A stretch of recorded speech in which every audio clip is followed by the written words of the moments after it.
the cock chair. Well, we don't call it notes. Thank you very much. It was a scientific research chair. Educational. Okay? Yeah. More of a seminar, if I was to describe it. Like one does. It was very clinical. I watched and was like, this is the cleanest room I've ever been in for one of these. There was a schedule, right? There was a program you could follow. Yeah. Had one of those playbills. Yeah, exactly. Hi, everyone. Hi, everyone. Yeah, enough about the chair. We're talking about everything we're talking about is extremely family friendly. Right. I bet there's some people in the chat who have been to PreachCon and know the hotel room I'm talking about. That they won't tell me what happens in it. It's like room 4. I want to go to PreachCon to find out. Is what I want to do. I want to show up just for that.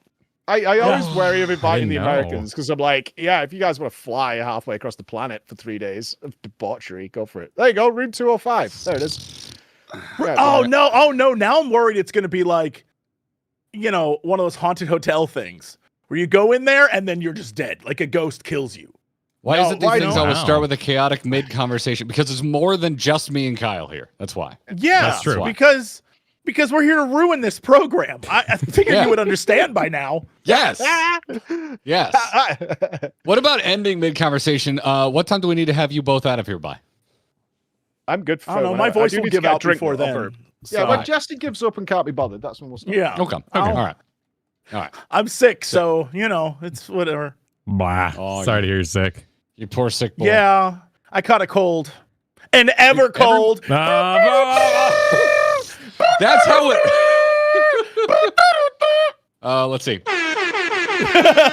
You're welcome, Clippers. Yeah. That's how it feels because I've been coughing for 2 weeks. It's an cold. Hey, bing bong, bing bong, zing zong. Yeah. Tip your waitress. We're here all session, all stream, not all day. Everybody has other places to be at some point, but yes, sir. Cool. It's good. It's good to see you, Jesse. We definitely haven't interacted with you multiple times in person and not in person in the last 4 weeks. I'm excited to interact with you again. Oh, by the way, I didn't hear back from you. You also want to yap FF6 at some point in the very near future. Sure. Yeah. All right. All right. Cool. I genuinely, this is the first time going in. I have no clue what you guys have done. As I mentioned before, literally can't watch you because I start to go insane. Not today, but after tomorrow, we will have finished the game. So great. Cool. I love these. Yeah. I love these. Yeah. Extra enraging. We've done nearly everything you can do. We did. I think you strictly just objected with the order in which we did it. Oh, yeah, because again, I started to turn into chat, and I never want to be that. I never want to become chat. So I was like, chat, go there, chat. do Our this. chat's wonderful. Our chat's great. Yes. They're beautiful. I'm aware people. Because I was the asshole in the chat, and so I had to leave. You had to remove yourself from the situation. You like your audience? Yeah. Oh, cringe. Dude. What you need to do is play some rune dice, and then everybody will hate you. You need to get on that rune dice game. Well, Kyle keeps trying to get me to play Undertale, which I understand is what will make everyone hate me. Yeah. Oh, that's what I understand. You think me being like do things in a certain order is gonna get you, brah? Play Undertale. You will be like, I never want to play video games again. It didn't get me because I wasn't paying attention to what you were saying. Where's my boy? I only pay attention when you're here auditorially. Well, that's what I'm saying. Is you were enjoying yourself, much like when I play games and chat yells at me because I did something wrong, and I'm like, I was in it. I don't like. I look over occasionally, but I'm not looking at chat the entire time, y'all. Yeah, I'm enjoying the game I'm playing. If it's a cutscene, you can type as many spoilers as you want. I'm not looking at chat. Yeah, I'm not even talking to y'all. I had a son. I love you, but I had a son's pushy, but he's gone now. Oh, I don't know where he's gone. It's quite Random Red Shirt, thank you for the tier 1. Heidi ho, lovely people. Heidi ho, I'm Asm. Heidi ho, I'm Asm. Heidi, wait, hold on. Heidi ho, I'm Asm. Heidi ho. It's like it's the real person. Those voices are incredible. They're so good. It's like they're right here. I don't know if you caught any of that other than the short we linked you, Jesse, but chat all voted that you should always begin a sentence with "I must stress," and it really worked. Like you ended up really sounding like yourself in Common. I hate that, and I must stress how offensive that is. Why was I accused of being a socks and sandals guy? What is that? Oh yeah. Well, Kyle Yeah. said that you, Like, what is that? Like, yeah. I'll give you the. I'll be legit with you. Kyle just said like he's like I don't know what shoes Mike wears because I've never seen him below the waist, but he just feels like a socks and sandals guy. Yeah. And then It was just a vibe. certain members of your team who were in chat said, "Oh yeah, he loves Crocs," and we were I was like, gonna "Oh, we say nailed it." Crocs. I was gonna say Crocs. Crocs for sure. Dude, stylish Crocs. Crocs, Yeah. Crocs, Oh, wow. Crocs are just marbled. Yeah. Crocs Yeah, are dude. just I like those. sandals The best. for I people can who finish don't that like for their you. toes. Yeah. No, Crocs are game changer. Game changer. No wonder you come to Florida so much. You'd fit right I in. discovered them in Florida. No, for real. I believe that. It is. I run it a lot, is- right? So I have really expensive trainers, which should be super comfy, and my feet were hurting around the parks. And then someone was like, "You should really genuinely try Crocs." So I got some. They were infinitely Oh, not better for a than not for a trainers. park day. Oh, they don't Yeah. hold up for a whole park day. For a half park Yeah. day, yes, they're great. Full park day, absolutely not. Gotta wear. Crocs or high heels for my park Amazing. days. I just go Yo, you- barefoot, actually. Do you do Man. stilettos? Like, what are you rocking? What do you rock? You got the Louboutins Oh, with the ones red, that have with the red goldfish in the underneath? back. Oh, the goldfish. Oh, Yeah, the goldfish in the back. Yeah. Damn, yeah. I didn't know you rolled like that. I didn't know you rolled What like can that. I say? Okay. Keep it classy. Ah, That's why I Crocs. always bring a. that's why I bring always your bring a boots wad for of streaming? sings. Yeah. I like to feel tall. Jesse did In your ask chair. that we always Yeah. show up with a wad Yeah. of singles whenever we hang out with him. Jesse sits Yeah. on shoes for extra height. Yeah. Oh, I sit on shoe boxes. Yeah. I just put a pile of shoes Oh on my my chair. God. I'm so Ori, high. thanks for the fun. Crocs We're not are an late, Chad. American invention. They're made in Colorado. Where else do My- you think it would be made? That My favorite That, factoid the about Snuggie. yeah. That's yeah. my favorite factoid about Crocs is that Mike Judge heard about them like before they were a big thing and ordered a bunch of them for the movie Idiocracy because he's like, these are the dumbest looking shoes I've ever seen. No one will ever wear these. They're ugly as And, fuck, but God, they're comfy. And now, Mm. and now they're everywhere. Plus, you can get those little decorations, like a little Lightning McQueen, to push into the hole. You know, you can. Oh, I check bought it out. yeah. for the Race to World First crew. I got them all Crocs with like a bag of Amazon of 200 decorations to put them on. And for an entire afternoon, we just sat there like choosing who wanted what out of them. There's like burgers and hot dogs and stuff to stick in them. That's some team building right there. Let's all Fantastic. decorate our Crocs. Beautiful. Yeah. Plus, you They can bring know them about every someone. time now. They Yeah, all based rock on up what they with the put on their Crocs. Croc, you can know their darkest secrets. Like, what is this person really into? I have two Look at the pairs. feet. I have a stream pair for here and then a home pair. Ooh, the home Damn. pair, all marijuana Ooh. leaves. That's it. Actually, no, that's smiley face burgers. Smiley face Eh, burgers. same thing, really. Yeah. Smiley face burgers. Yeah. It's that's how you know it's good. You know, Mhm. It's You should all- try all- them. And one Jack Skellington. Keep your. Now you're just Have you met describing the Jack backs of Skellington in cars. Florida? Yeah. That guy works his balls off, the Jack Skellington. He's hot. Yeah. And Disney? I don't mean I want to get with him. I mean it's very hot in Florida. Yeah, well, they put him in a special room, right? And he's like 8 feet tall. That thing is Mhm. wacky, and he has to stand there for so long doing pictures. My kid The- wanted it. It was like an the hour meeting- wait. The dude working the meet and greet Darth Vader almost gave me a heart attack one time. Yeah, and they really get into it. Yep. Oh, the Okay. Stormtrooper recordings are awesome. You know when They're good. Yeah. Yeah. that's so good. Yeah. And I hate Star Wars. I see Jesse furrowing his brow. So Jesse, when you go into the Darth Vader photo area, it's a very skinny hallway with like Uh-huh. a blind corner. Yeah. And we were a little slow getting in the room. And so as I'm walking up to the end of the corner to get into the room, take the photo, at the exact same time, Vader just turns the corner max speed. And they actually got a dude who's like 9 feet tall. And yeah, my soul left my Did you body. think you had met the Dark Lord of the Sith? There's just a certain amount of height and black clad armor you're not expecting to see move at that speed around a corner. So in your mind, height equates to the mental powers to force choke a man. Wow. As a tall person, I am not used to feeling short, and it's alarming. So all right, I understand. So this was sort which of is like why a I'm always jealousy on thing. edge when I'm hanging out Right. with Kyle. Yeah. Yeah, he's one of the. He's you more like Darth 8 feet Vader, tall? Yeah. dude. I That got those checks out. forward- forward facing eyes. You know, I'm a predator. You know, I'm ready Yeah, to roll. that checks I got out. Are you all like the a mission- Chewbacca? He's like a Chewbacca. Yeah, he's like, yeah, exactly. Little less hairy. Mm. Oh, come on. Well, you know. Yeah. No, you know. Yeah, what Which one of? I'm trying to think. Kyle, do you have more chest Kyle's hair than old me? face.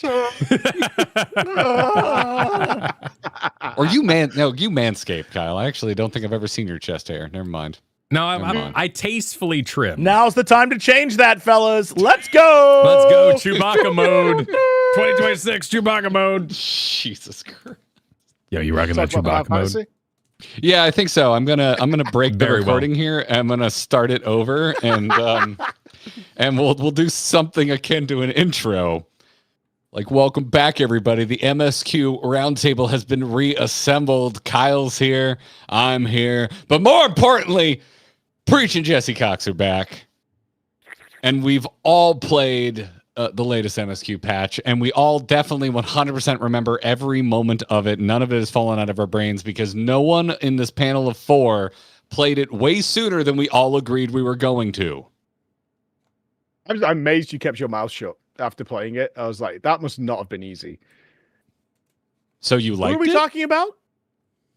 Who could it have been? I mean- Who among us broke rank immediately? I think it is commendable that we had a talk about Evercold.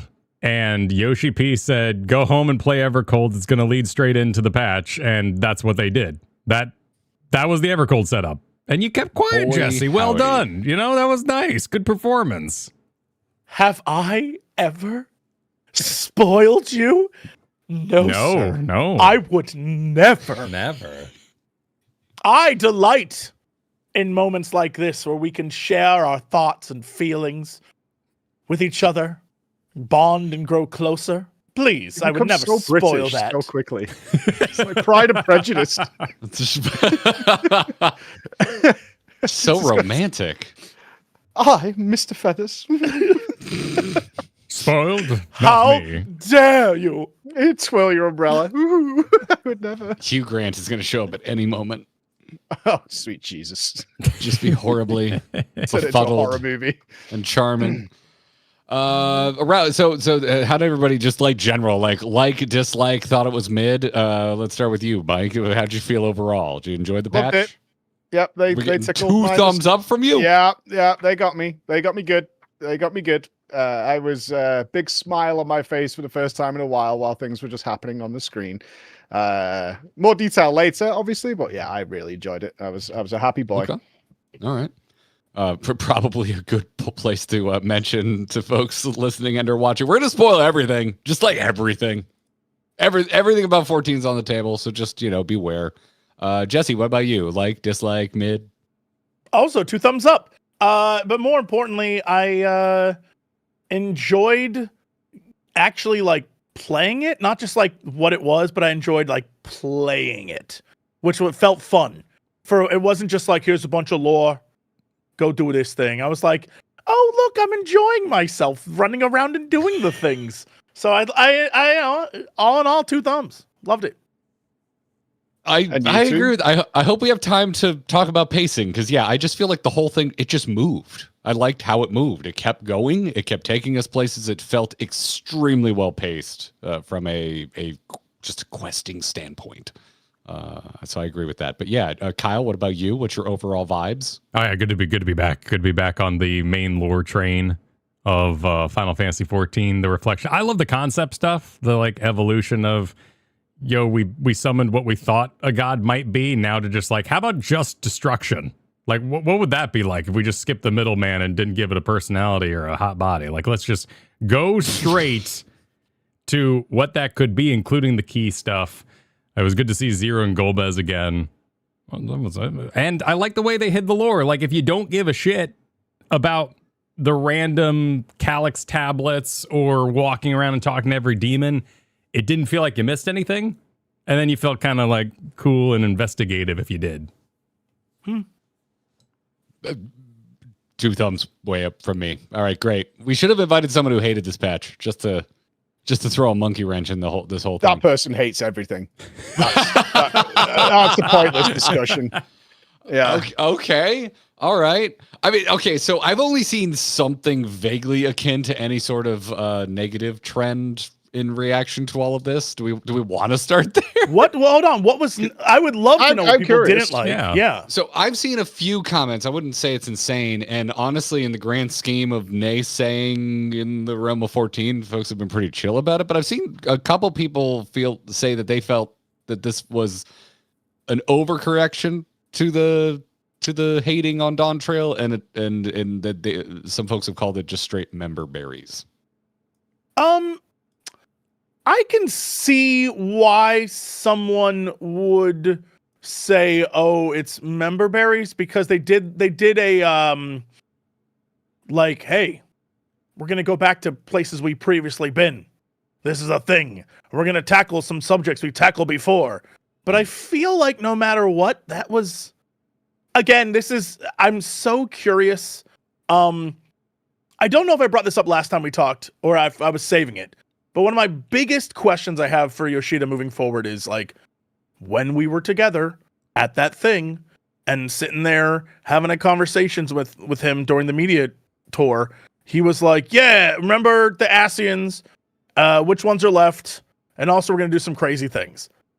And that seemed weird at the time, especially deep in the heart of 7.0 when I was like, what the hell is he talking about? Not an Asian to be seen right now. And now here we are. And so it's very clear that, okay, this was a plan from the beginning. The question I have is like, all right, well, what changed and when? Was anything moved? Or is it all the exact same thing it was and the only new changes would be for the expansion? You know what I mean? Like, I don't know what the process from A to B to C for this whole post-expansion thing has been, but it's fascinating because it does feel like a course correction. It does, but in like a good way.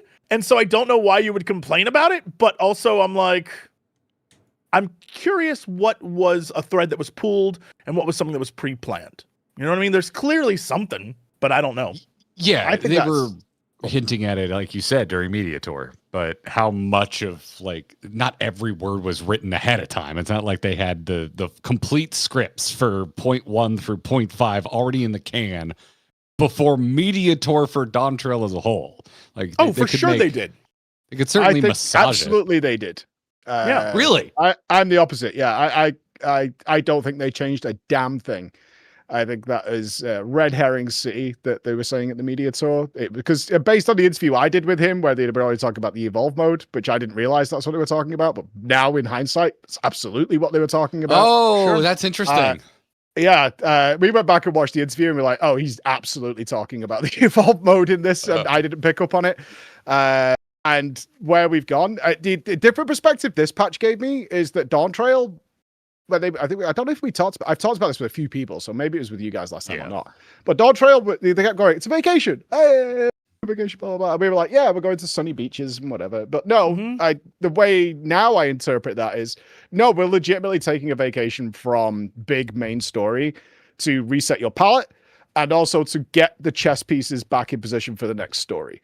And that's what really settled home for me, is this whole Dawntrail is a gap between the Heidel and Zodiac story and now the Godless Realm story. And then Dawntrail sits in the middle, where they used it just to get the pieces back on the chessboard, ready and fresh for where we're going. That's how I look at it now. And in some ways, that means Dawntrail's kind of pointless in my eyes, in a lot of ways. But I see why they did that after we got to the end of the universe, literally defeating despair itself. It's like, where do we go from here? So now we have an expansion where the Warrior of Light's like a nuclear weapon, and just watching from the sidelines while these people have their petty little social squabbles, blah, blah, blah, and I could kill you all, whatever. Yeah, go ahead, Zoraljar, fight, whatever. And now we're at the point where it's like, and now the story begins again. And this will be the one that's concurrent.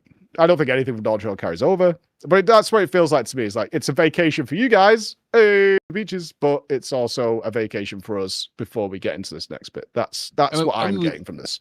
I mean, we literally have Calyx and the Key, maybe called Ethos, carrying over from Dawntrail. So there's some, like, very direct holdovers. Yeah, because some we're not bits and done with pieces. Calyx. But it's setting up the future, if you know what I mean. Like that's Yes. the way I see it. It's putting those pieces on the board. We have the key. Now we've got the Scions back. We're back in the Rising Stones. I mean, there's some interesting stuff that I would agree. I think for the most part that a bunch of Dawntrail is superfluous and it's there just for the fun of it.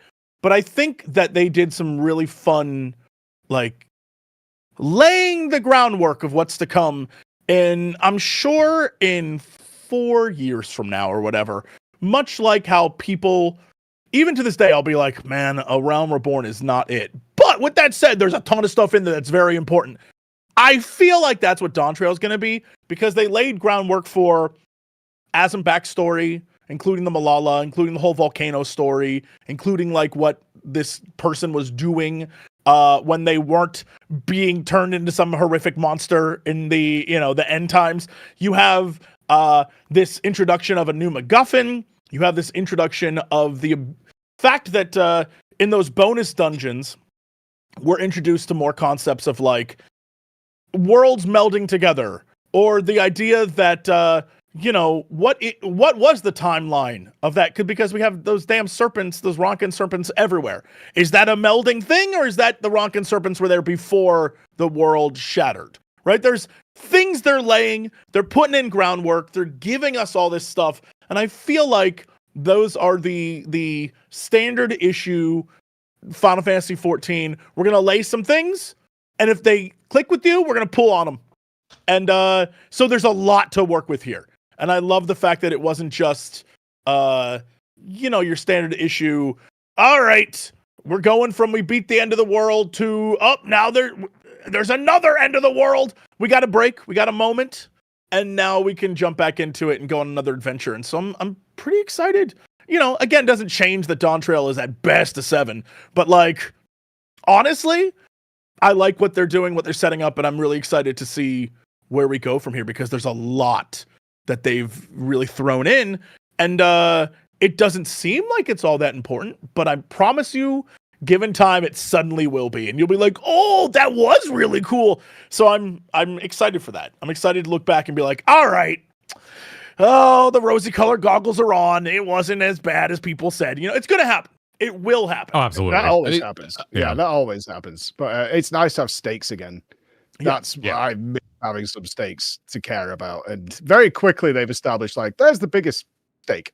This is all going to go down, and it's going to be really, really bad in the future. Just letting you know. But having stakes again that actually matter, and nobody, I no doubt you're correct. There's bits and pieces that they're going to use, and it has put all these MacGuffins in place and things like that. I can't see as like the recipe we learned to win the Dawn Servant trial, that kind of thing coming in handy. I mean, maybe they'll just you wait. It's the end of the world, and there's like this thing you can do, and it's like, hold on, I made tacos. Cue like, and they say a hero, and we'll just and the whole we defeat evil because it's like, I love tacos, bro, and that's it. The end. The growing reeds. It's like 7 years later. Yes. It's like, these people need reeds. Those reeds will absorb so much. I know a guy. Oh my god! You can get the reeds grown. There's a manatee-shaped hole in this wall. How are we gonna get through? He shows up like, it's made for me, and he like goes in. He goes in the hole. I am the key. We all have to carry the manatee out there, even though it floats while we fight it. Well, like the Alliance raid, it kind of reminded me of the trolley joke. There's a bunch of trolley guys. They love trolleys. It's so hilarious. That joke wasn't like haha for me, but the fact that they laid into it so hard was adorable, because somebody believed in that. It wasn't like patch content where they tried it once and like, oh, this is like a meme. Let's keep going. Like Stony Danza. Ooh, like they just kept like, someone thought it was amazing. So when you're standing over Zerilja there at the end of the Alliance raid, you're gonna kick him in the nuts or something, and they're like, we're just gonna arrest him. I was waiting for them to kick him back in the same hole he fell in originally. Yes. I was like, this is gonna be hilarious, and they were like, capture him. I was like, no. But the beautiful thing about that is, outside of people who really messed with energy and timeline, like like messed up dad kid. Now I just said Zerilja. I can't remember Zerelja's name. That's really the only one we kind of got involved with. And then Sphene, who stepped over the line. But for the most part, all of Tyrol by our guidance, I guess, took care of its own. It arrested its own people. It dealt with its own people. It crowned its own heads of reason. And they stuck to that the entire time. And I give that props. It's very Alamigo. Yeah, it's one of those like, you can come back here, but we're going to wrap this little section up for you.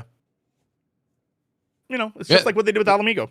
There's been so many comparisons to Stormblood, and I agree with them entirely. Even so much in that I much prefer the patch content to the initial base MSQ, and also the raids, the trials, just doing a ton of heavy lifting because it's some of my favorite the game's ever done. It's really analogous to Stormblood for me. We've drawn that comparison a million times because I think I got a lot of stick when I was like, this is bad. You know, I did like the video on it and I'm like, yeah, Stormblood is bad. I'd even made a meme. We had printouts on the wall of post MSQ where it was all different and stuff like that. And it feels exactly the same. I can't tell you much of the detail. I was actually we did a video recently on Evercold and I was trying to remember the name of the factions that Wookalabat took us on that big tour in the main MSQ of Dawntrail. And there's the trader people who look like ducks. And then there was the dancing birds, and I was like, what the hell are they called? Like, it's so washed over me and passed by me. I can't remember the name of the town in the Western world where Veristinian was hanging out. Shaloni, maybe? Shaloni, yeah, you remember it. Yeah, it's something, but I remember it being in the conversation while we're recording, and I'm like, I have no idea what this is called. I'm going to have to call the bird people because I can't. And then we never saw Estinian again. Oh, that's a big one. I think... I don't know how we're jumping around here, but they were very obvious about, and we couldn't find Estinian. I was like, what, the one guy who's in the trailer already for Evercold, that guy, you couldn't find that guy? That's interesting. Oh, he is, like, you know what's going to happen in the lamest way, but the best way possible is it's going to be 5-5, and then everyone's like, oh, something's going down, and Estinian's be like, oh, hey, what's up? Did I miss something? And that's it. That's all we're going to get. No, he's just going to walk in and be like, oh, is this, do you need me for this? All right, sure. I want him to be already there or is caught in something because he's not somebody who doesn't get noticed. Like if you were to find if you can find Hairy Boulder, you can find Estinian. Is all I'm saying. Like he's not out there paying like $1 million gil for a coffee. Like people know when Estinian's around. Like I feel like he's the next big patch thing. Something's going on. I must stress the single best. If you have not done this, just go back, play Endwalker again. The scene where you can call someone into your room, call Estinian. It's the best scene. It's hilarious. The man is literally Batman, and I love him for it. So, yeah. Who didn't do them all? I did every single one. Like, still the best. What kind of book? Yeah, it's easy. Yeah, what kind of idiot didn't do every single one to find out? Because I thought they were all dying. Because we're not getting the next MSQ bit until 7.56, right? It's not 7.55 this time. Or it's not the 5.5 this time. No, I thought 5.5 was the next thing. Then 6 was Beastmaster. I think that's inverted. Yeah, I think look, I could be wrong, man. I'm living a lie. It's after the Berlin Fan Fest. Right, and it's right after that. So they're doing that again. Well, both of those are after 5.5 and 5.6. Because 5.5 is going to be July, 5.6 is going to be September, and 5.6 is going to be MSQ. So we won't see Estinian again until September. Mm-hmm. But I think it's going to be cool. I think Jesse's ruining it for me. That's fine. Yeah. It's what I wish and Kyle and I have talked about this a little bit while we were doing our playthrough. It's what I wish they did with the rest of the Scions. So like if we want to get into the actual like story we played through, going back to Garlemald and seeing Alphino and Alizé talking to the Garleans down in the damn train station. It felt like such a press play from like pressing pause at the end of the Endwalker patch content. Like, so like I've been thinking about it a lot because I'm like, oh yeah, we haven't seen Estinian in a while, and I'm like, man, if most of the Scions had been missing for a year's worth of patches, like I think it would have. It would feel really good to hang out with them. Nailed, like it would have hit so hard to bump into the twins again. Was it the battle? Loved that. Was the last time we saw him? Because he showed up at the battle, right? Yeah, pretty much. Kona called in the Avengers to help out, and he got his laser cannons out and things. That was the last time, right? Yeah, I don't think we've seen him in any patch content. No, I don't think so either. That's what I'm hoping. not because I don't like Estinian. I love Estinian, but I'm hoping like, dudes, I was captured like a year ago. Where the hell have you guys been? Like they've been doing stuff to me. You know, I'm already in the Evercold zones, up to trapped in an ice cube or something. And not just like, you need me. Then he does the Stormblood thing when he just showed up and blew that factory up, and you just have no concept of why he was there for any reason at all. Well, he's just wondering hero. Let's go big here. I want him to interrupt his own funeral. I want this to be fully laying him to rest. Look up in the rafters. He's standing there. Little no plays, and then we keep it quiet. We keep it to ourselves. Oh, I thought you were going to say then he jumps on his own coffin and smashes it to bits. My time. Die, demon. I was thinking more like Last Crusade. Like, what are y'all looking at? Yeah, just looking over the cliff. What are we looking at? What's up? It's crazy to me that I think you're very right, but also the game does it too, where it's like we get a whole the Scions are back together again. But they didn't really go anywhere. It didn't feel they even say like so in the game. Yeah. They have their own dialogue where they poke fun at that. Everyone just like showed up again. I was like, this would have been awesome had we gone 2 years without them being around. It would have been like such a yay. But also, let's be real, even more people would have been like, they pulled they had to save the game. It was trash. They had to bring the Scions back. So in a way, I'm fine with them being here because the minute they had brought them all back, people were like, that's how you know it was bad, dude, because they brought all the Scions back. I mean, it happened with Illidan when they leaked that Illidan was coming back in WoW, and people had that meme of break glass if expansion bad, like with Illidan behind it, and it's like, yeah, that's kind of how that felt. It's like, oh, we need to do something big here. They didn't bring back like dead fan favorite Asians. That's what I think is break glass. Like the day they roll out Emmett again is when I go, okay, you've given up. All right. Even though I love that character, would like to spend more time with him, but that's what I would see as break glass. Yeah, sure. I loved every second of it, and there was a big tell. I think this is a sign of things to come: is that they voice acted everybody. Even the minor characters. I think that's the first sign of the Yoshidas and Kiryu's like, we need more money to make this as good as people remember. And that can't be like, we only have 4 voice actors. They voice acted everybody. And I was like, this is hype. Because this is a really good sign. In 7.4. They not only... the new Graha voice is so good. Yeah. Right, guys? Yeah. Because it's the old Graha voice. Why would you ruin my fun like this? This is I must stress, I'm very sorry. I'm very sorry. How dare you? I'm so sorry. I wanted to poke the bear, and you took the bear away from me. There was so much voice acting in 7.5, they even added more voice acting to 7.4. Honestly, I mean, it says a lot about them noticing what the community thinks and what they talk about. Yes. So it was very important for them to do that. And like, all right. Back to what Preach was saying, and our Discord's been going crazy about this. Like, man, it must be so tough for them when they can't talk about things because people are out there in the streets complaining that they're not being listened to.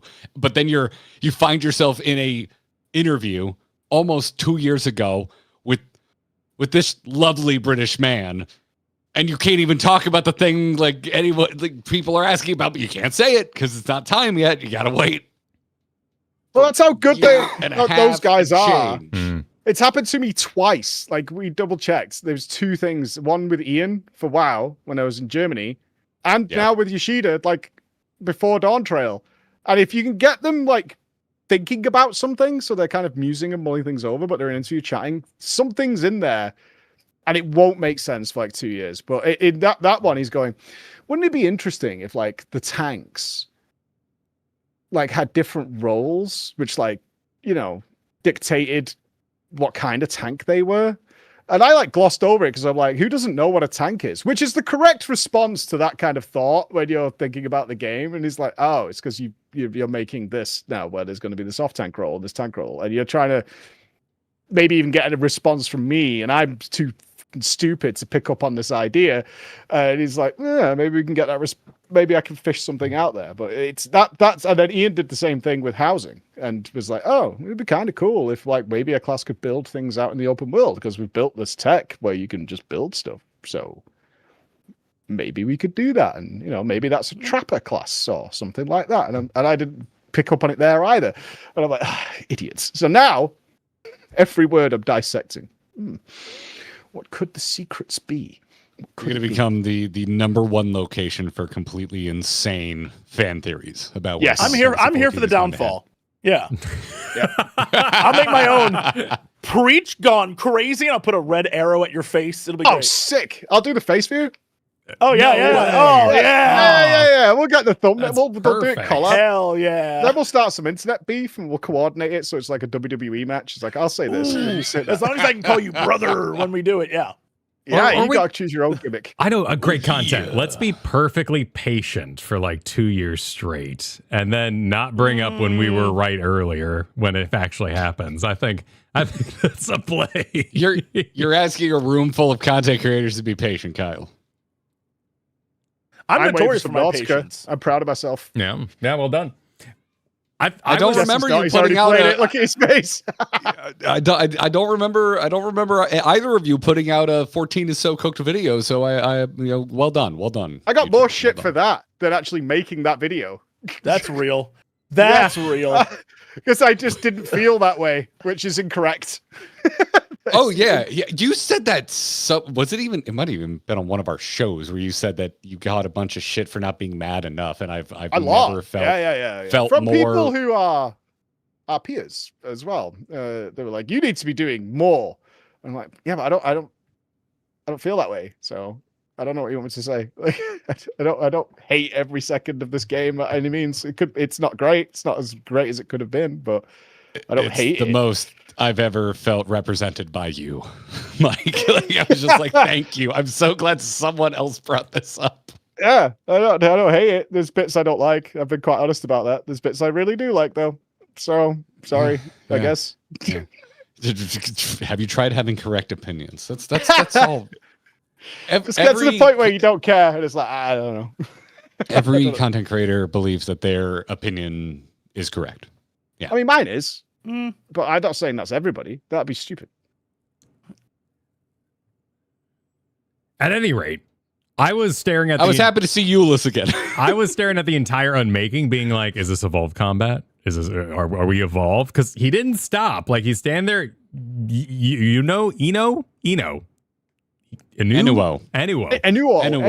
Yeah, he's standing in the middle there, and he never took like a 2-minute break. Everything was pretty on fire. That whole like, we're gonna get you out, zero breaking glass kind of moment as we ran through all the laser blasts, freaking sweet. The dungeon though was still really kind of cut in the predictable way. Like there was a spider wall that wouldn't go away till you killed the trash, but the bosses were fun. Yeah, well, are you trying to lead us to our Lord and Savior Chort? Well, and exactly. If I had known about Chort before my cosplay was being created, then it would be a different cosplay because I would gladly be the Chort. And wander around. He was dynamic, chasing his belly flops for fun. He jumped. he did that little like buzzsaw, Goron thing. Like that was fun. He doesn't even try and hurt you. He doesn't do full vomit. He does basic vomit. Exactly. I did an expert before our raid yesterday, and somebody recognized me and they were like, "Why are you coming here to kill Chort?" They were like mad at me, and then before they engaged Chort, usually people just charge. They all kneeled. Chort, and then they pulled him. I was like, I love this. This is so good. This is so good. Because he's such a... I don't know. I fell in love with him before I knew it was a meme, though. And so did everybody who saw it. Yes, because he's like, dynamic. He's so bold. Chort is brave. Yeah. He's many layered. He's like an onion. He's the ogre of round, short wearing men. Well, and why is he so blatantly funny? But Chort is a demon type. Like we will just how dare you? We will see him again. Like he is a level. Do you think he's gonna go to like Zero's cool hangout? I don't know. No, someone in our chat pointed out that his name isn't Chort. He is a Chort. Yeah. It's like his species, and so there are more Chorts. So we could go to the world of Chort. We might meet the concept of Chort, a more powerful Chort. Okay. There's no such. First off, there's no such thing. Secondly, are you saying somewhere out there they're Chortlings? Yes, and a Chortalisk, and we need they to all start wear selling Oh, do they evolve like plushes of them. Pokemon? Shorts, War Chortle? War Chortle. Short toys. Yeah, short So toys. we There's start so many with good Chortle, chortles. yeah. War Chortle, Blast Choit. I'm He here is for lovely, this. though. I want do more. love him. Then The dungeon we'll was get kinda Mega mid, though, Evolutions. overall. The dungeon was I kind of really, mid, but I really like the Short Landing theming, was but great. yeah, but I'm with Kyle that the trial felt fresh and the dungeon felt exactly like every dungeon I've ever done. I like the theming though; it was very well. It was good theming, good music, like, great boss fights. pacing wise, the dungeon was your standard. Like that's one of the things they really need to work on is the like two pack pool like boss. You know, I wish they would change it up. I don't know how they're gonna change it up, but that's on them to figure out, not me. I just complain. But like with that said, I was thrilled the setting was, oh, we're gonna show you the rest of this place that we promised was a huge city. But in Endwalker, you saw like one part, I guess. It was and mostly made a it seem snowfield? small. Yeah, it made it seem small, and so I was thrilled that it was like, oh no, that was like a little section. There's a whole other part of the city. And there's all this other stuff. I loved that. I love seeing some of the more like like Britishy elements of like it kind of looks like London in this one part. There was some like nice. I was thrilled to see that. Plus, it had the same vibe as a a 0.5 dungeon where it's like we're gonna use everything we kind of gave you this expansion and throw it in this, and it'll be fun. And we're gonna bring back characters, and they're gonna play with you, and you're gonna run around. I was like, all right, yeah, great, this is fun. But with that said, yeah, it was just another standard issue dungeon. yeah, they like that too. Like I brought that up with them, and they're like, we like it so that all the players know exactly what's happening when they click Q dungeon. They want That's it what to be people as say to repetitive. me. Yeah. Yeah, the repetitive structure as much as possible. Like this People is what you love should that, and I'm expect. like, I don't understand, but you know what? People like knowing stuff. It's Mhm. why they give away spoilers and movie trailers. Yes. So Yeah. Yeah, I guess I don't know. I think I'd be fine with it if there were like increasing level difficulties or some kind of randomization that made the time to complete variable. I don't know. I don't know. Yeah, Like, that's what Criterion's for. They're messing around with that. Criterion's fun. It's got that other style. They just want to know. The way he said it to me is like, if people queue for a piece of content, they should have a pre-established knowledge of how long it's going to take, what the structure is going to be, and what to expect every single time. And the variation for that they don't like.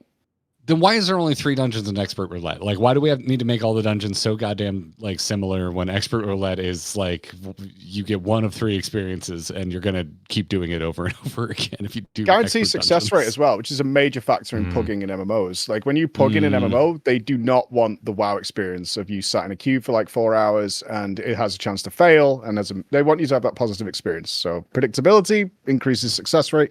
How many people have been in a failed run that like they couldn't do the boss? Not like people DC'd or anything, but I mean that's never happened to me. I don't think has ever been. Well, yeah, because we don't.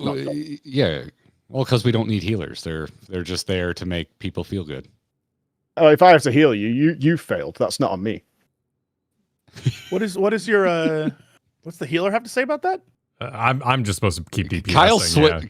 Kyle is switching to samurai. We'll see. We'll see. Yeah. When it came to straight up raiding, I kind of swore off healer for a bit, but I'm excited about Evolved. They said keywords like you will heal on your main cooldowns that were very exciting to me. I don't feel like I saw any of that in there, but with the shield healer dynamic still going, like things really kind of land heavy on put up shields and I'll mitigate. And let's not have any health pool moves, which is not the most exciting kind of visual smacking the moles gameplay that I like when I'm healing. Yeah, I'm the opposite because I play Scholar and Savage, and if everybody just doesn't move and I could just keep DPSing, I was like, I did a good job. That's perfect. That's just nice, and I didn't have to waste. Did anyone else?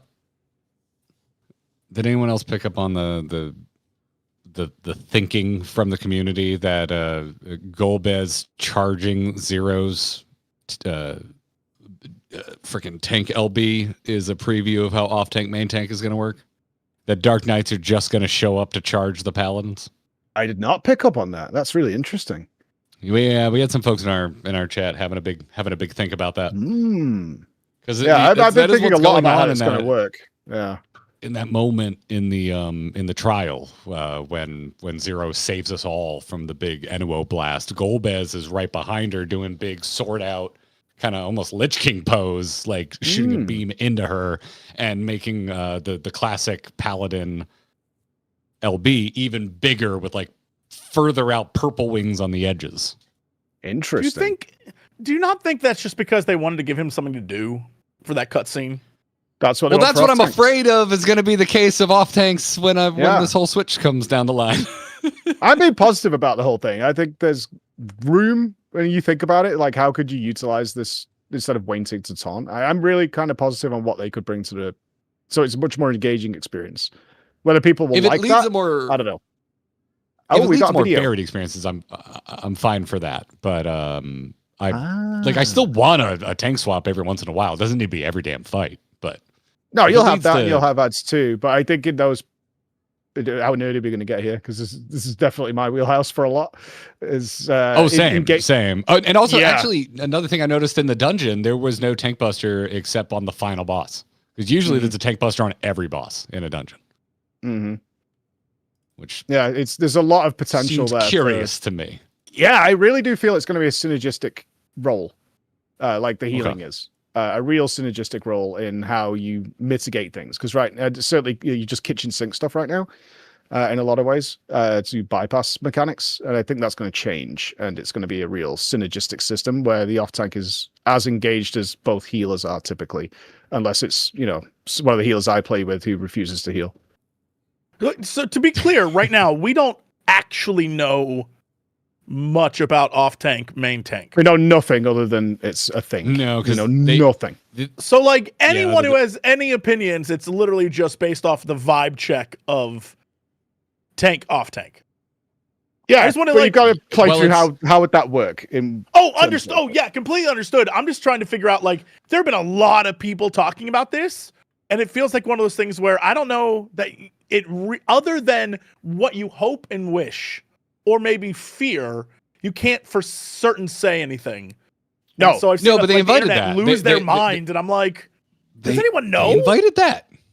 Well, that's the challenge of doing previews. If you're going to get up on stage and you're going to say, hey, we're going to have this new delineation between tanks, but we're only going to demo one tank. That it is on that you're inviting thought. They gave us an ultra vague idea, and it's like, okay, so one guy's the tank buster guy, whatever. They have better single target mitt, and then the other guy is going to support in a role. It's like, all right, that's super vague. How does that look gameplay wise? And you have to compare it to the healer synergy. And there's a lot of really positive opportunities that I hope don't get squandered. Because if this lands and people hate it, that's a real missed opportunity. Like, because there's definite possibility to make this a really fun, engaging experience, other than just being an off deep melee DPS and then waiting to do a bit and then back to the main tank. That's not fun. Yeah. But I was like, how would you do this? And it's like, oh, maybe you were actually doing more to actually aid the main tank's mitigation, like an intervene sort of system where you have to pay attention to what is going on here, but now you can also help the DPS and things like that. That's a really fun, engaging tank experience. Whether people like it. Like, there's a fun version of this that I don't know if it would matter to the fight, but I think on like a brain, I feel good about this kind of level. And this is probably skipping ahead, but like in the last fight of the new Alliance raid, the whole bit where all the people line up and use their shields to stop the blade, that's like really cool. And I could see if they designed fights to be like, oh, yeah, the main tank, you're the dude who just tanks it and gets hit with the tank buster. But all the other tanks, they get to do fun, cool shit. Like, they get to run around and stop swords, or they get to, like, blast stuff with shields. I think that would be super fun. It's important to the, way they build the encounter, but, like, it also could say, hey, yeah, no, we see you, and we know that you want to have some fun stuff to do, and so here you go, off-tanks. We're going to give you some really cool visual things to do that would save the party in a moment, rather than just sit there and make sure you stay alive. Like, they could really do some cool stuff. That's a great example. Yeah. Yeah. And then, like, if we're looking at PvP, there's tons of counters that exist in there. One of them is the Samurai Ultimate, that if you hit me, you die during this small window. and it allows counterplay. It can be easily avoided at higher league, but that doesn't matter versus a robot. And all the time in raiding, well, maybe not all the time, but we have opportunities where we go, hey, melee DPS, go catch that one. Or even in like something like Sugar Rush, there was a healer, go catch that one. It's been one of the biggest problems they've had for years is making tanking interesting, because you always need to, right? In multiple games, and so often it falls into taunt swapping.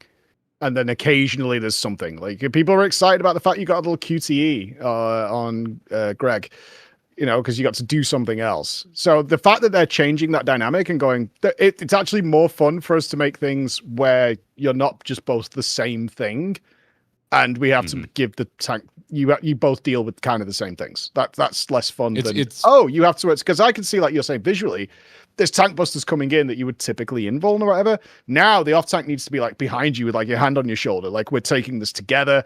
I have to support you in this, but then I also need to go and deal with this over here where this is happening. And occasionally taunt as well. They're not going to not tank. That's not what the role is, but like, they have different tools. Okay, I want the main tank to take this with the off tank doing the support. And now you're working together. That's more fun. I'd look forward to that for years, because I tanked for 16 years. And just got bored of it. It was like, occasionally I have to run and take a bomb out of the raid. Okay. Cool. So a bit more fun would be nice. Yeah. I having like the ability to like... Exactly. That was weird. Take the drink. I was going to let you talk. I keep talking over you, and I don't want to. Oh, I was thinking, what did you think about them saving the demon at the end of the dungeon and lighting the beacons in Zero's place? It's like, it's going to be something. Demons. Yeah, that felt like the setup for something in the future, for sure. I mean, like, I think Garrett called it.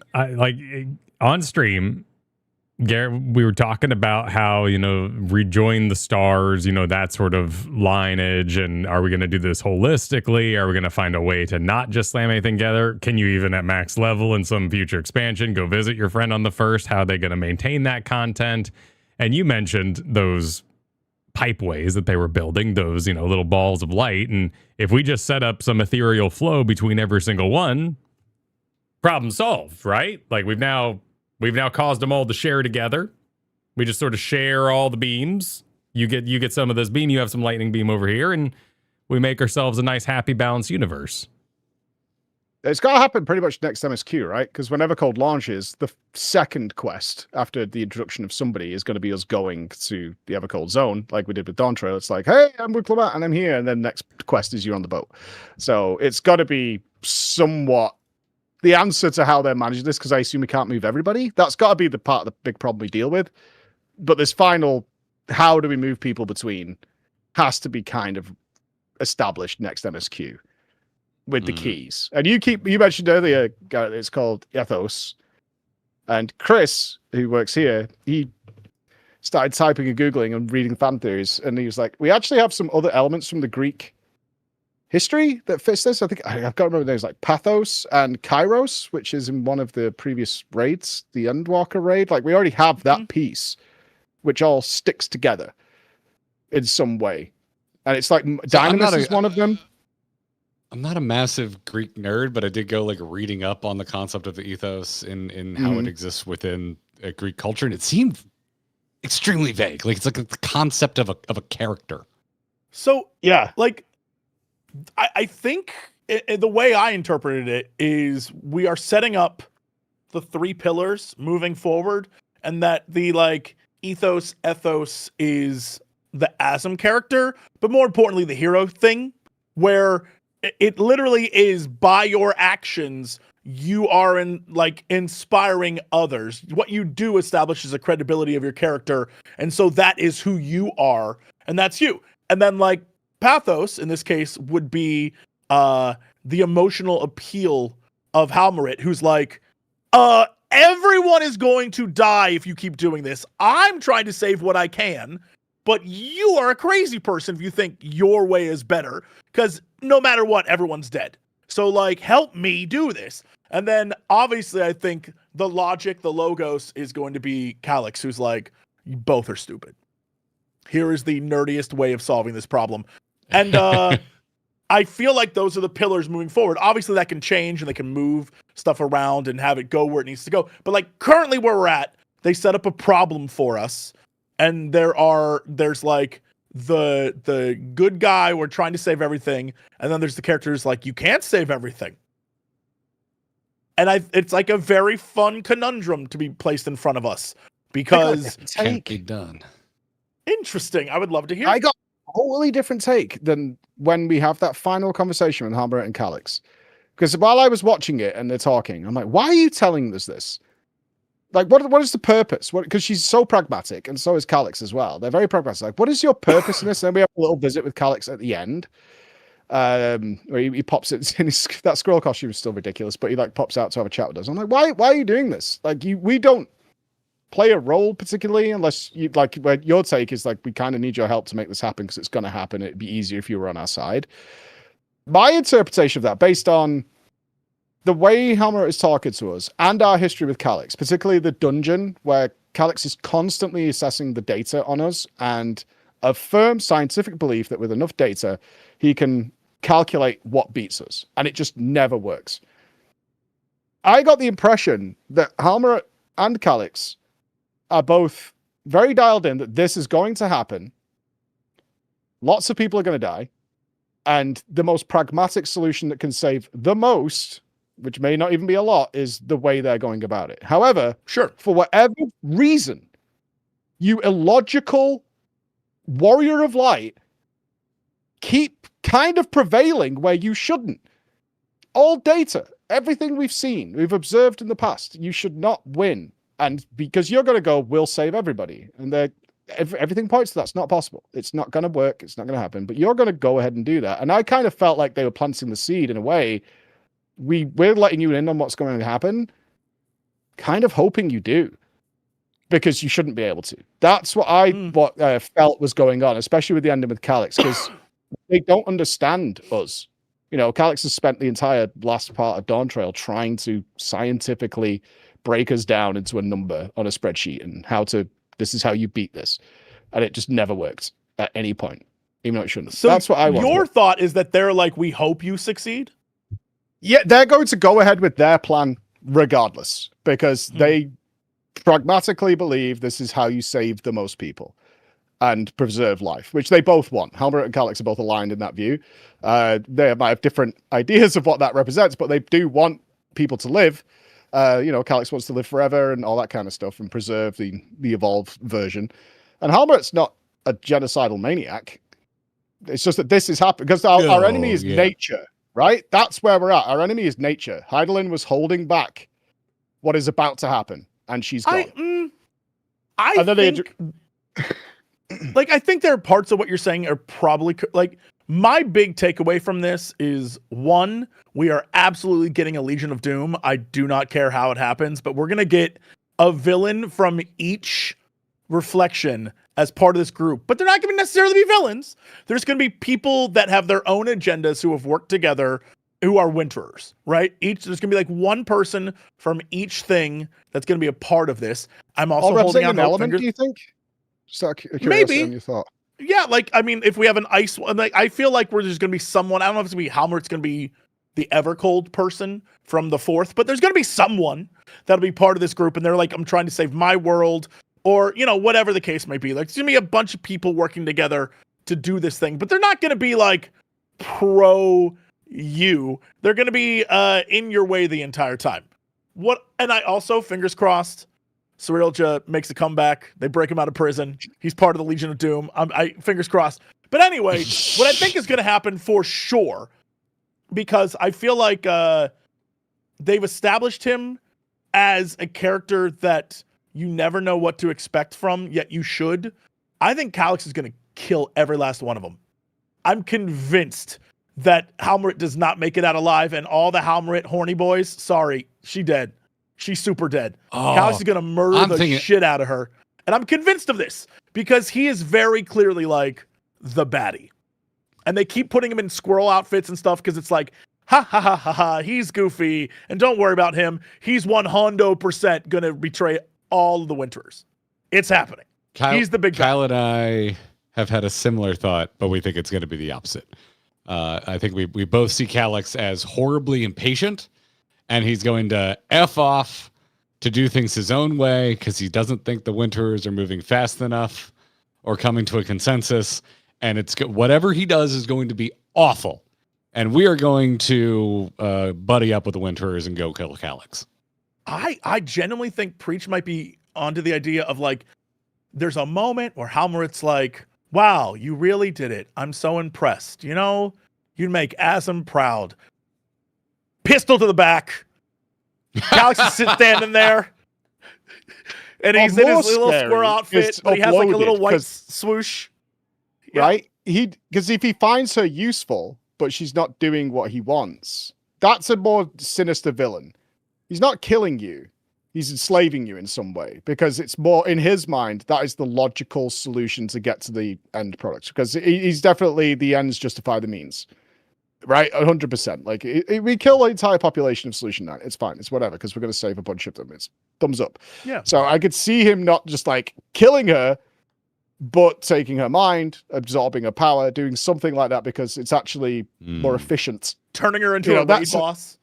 Yeah, I like that a lot. Trial. More efficient. Sure. I like that a lot because he says stuff like, you know, I would show up in a combat form if it mattered.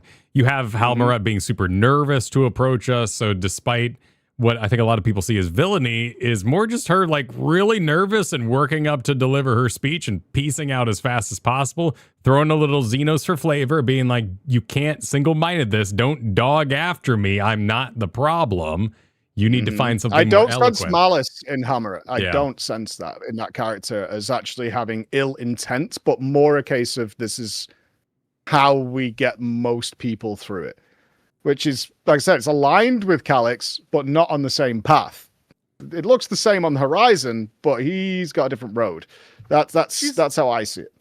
She's also doing the classic villain trope at the moment of, I'm the good guy here. I'm trying to help everyone, and you are opposed to me.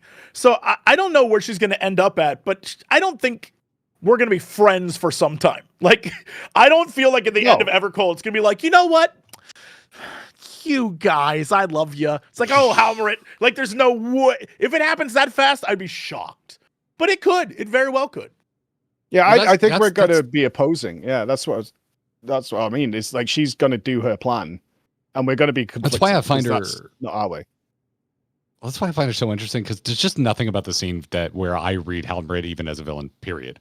And I love it when the villain low-key makes sense. That's like my favorite kind of villain, is when they explain why they're taking the actions that they're taking, and you're like, well, wait, hold on, actually, okay, yeah, no, that I understand why you're doing what you're doing. Like, that to me makes the best villains. But this goes so far into, for me, agreeable town that I don't even see her as a villain. That's why I'm so focused on Calix. I'm like, Halmerit's making sense. She literally says, you're welcome to deal with the reflections as you deem fit. She's not even really getting in our way. But again, all the eyes Emmett for me did are on that Calix. all through Shadowbringers, though. Emmett was like, yeah, no, I'm just here to watch. And then he pushed us in a direction. You know what I mean? Well, and we were also literally becoming a light bomb. Like the further that was his path plan. we were. Yeah, yes, but I detect zero mustache twirling is what I'm saying. I just don't. And also, why have a council? Mustache? Neither did Emmett. Or Realm in your favorite game that was given a mustache. That was weird. It happens sometimes. Well, it's because FF6 is so much more serious than FF5, Kyle. It's so much more serious. It's a direly serious I game. want to agree with Jesse more for my own purposes, which is I want the Rogues Gallery really bad. Like, I think I do too. I have no doubt that they could find something to piss me off. They've done it with Asahi in the past. I've been mad at plenty of characters. I could get worked up and have a great time. But I really want to see more than one bad guy in Evercold personally. There is something I personally would enjoy if we every so often got a meanwhile and it was like at the Legion of Doom, and it was just these, like, some of those best like Justice League episodes are when like the Joker and Lex Luthor had to have a talk, about what their evil plan was. It's like, how are these two even communicating? This is insane. And they have all the other goons with them. And just the idea of a meanwhile where all these people are like, yeah, so this dude's a problem. We have tried to kill this guy by ourselves. Failed. So what if we all work together? Like, that would be fun. I would love to see a rogues gallery of just the villains coming together to do a thing. And it would just be an interesting way to do it because we haven't really had that. Yeah, they all But it kind harks of back to a Realm Reborn, right? Checking in with the Power Rangers and, you know. What's Yeah, going yeah. on. Yeah. I mean, that's the last time we kind of had that. Is meanwhile, Nero is him. Yeah, because the next, because like the next time we saw more than one Ascian interacting was Pandemonium, and they were no longer framed as villains. They were framed as just normal characters with humanity and sympathetic motivations. So yeah, because if Realm Reborn through all the way through Endwalker, every time we had like a big Ascian villain, they were, for all intents and purposes, acting individually. They were working towards a common goal, but La Habrea, we just dealt with La Habrea. Emmett, we dealt with just Emmett. They weren't hanging out, palling around. Like, they talked about having disagreements with each other, but we didn't really see it happen. We didn't see it play out. We were told, we weren't shown. Well, I did think they justified some of that with Elidibus, because if they really had it out, Elidibus was there to kind of keep everything cool. My hot take on Realm Reborn through Endwalker is at no point did anyone on the writing team know what they were doing with Elidibus. That character is completely different every time he shows up in a new expansion. When he got in Xenos, it got weird a little bit. He had a great ending. He had a really good ending. He did. I agree. Yeah, but it was getting like there putting down made a zero rabid old sense. dog. Yeah, just didn't know what was left. Oh, I felt genuinely bad.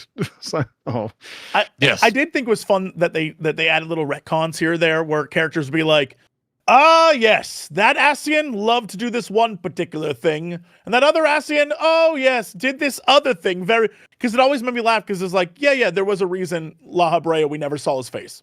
Well, that's because canonically he just loves to be in people's bodies. Like, they just threw it in there to be like, yeah, no, that's why. Don't think about it. Just that's what we're doing. And I'm fine with little things like that, to be honest. Mm-hmm. I don't need a big hubbub about it. Like, yeah, all right, sure. Cool. So, you know, I when it comes to Halmarit, I don't need crazy backstory. I feel like if you want it, it's there. You can literally go and like look up all the plant-based lore you need about our new poison ivy. It's there in the game already. Just let her do her weird plants. I just want others to have weird plans too. And then for their plans to come together in some sort of Legion of Doom. Do you need them to be themed based on the shard they're from? Like, you know, Ice World has fire powers, Lightning Man, you know? It's all there, ready to go. I mean, like, I would... Yeah, I would be fine if they don't have any powers. They're just like a dude who, like, look, the real talk is I want like a Warrior of Light and or Asm Shard as part of that team. I want them 100%. I want them already in the winters. I want them there, and I want them to be like, I do not like you. Main version. I think you suck. And I want that. I would love that. I would love to fight them. As the Star Trek tradition upholds. In Star Trek V, Kirk kills God. Where does he go from there? In 6, he kills himself. Those are the rules. That's how it works. Stop. You're upsetting me. I want to fight myself. That's upsetting me. As a Star Trek fan, I find this offensive. That's all I'm putting it out there. Like, that is not what happens. It is not. Mike is not going to show up to the next one of these. Stop getting Trek wrong. It's rude. All right. He kills the guy who said he was God, very Final Fantasy. And then he fights a person pretending to be himself, very Final Fantasy. Make it happen, Yoshida. If you're going to have a Warrior of Lightning and a Warrior of Ice, because to go with the Warrior of Darkness, the Warrior of Light, and the Warrior of Fire is going to show up. Yup.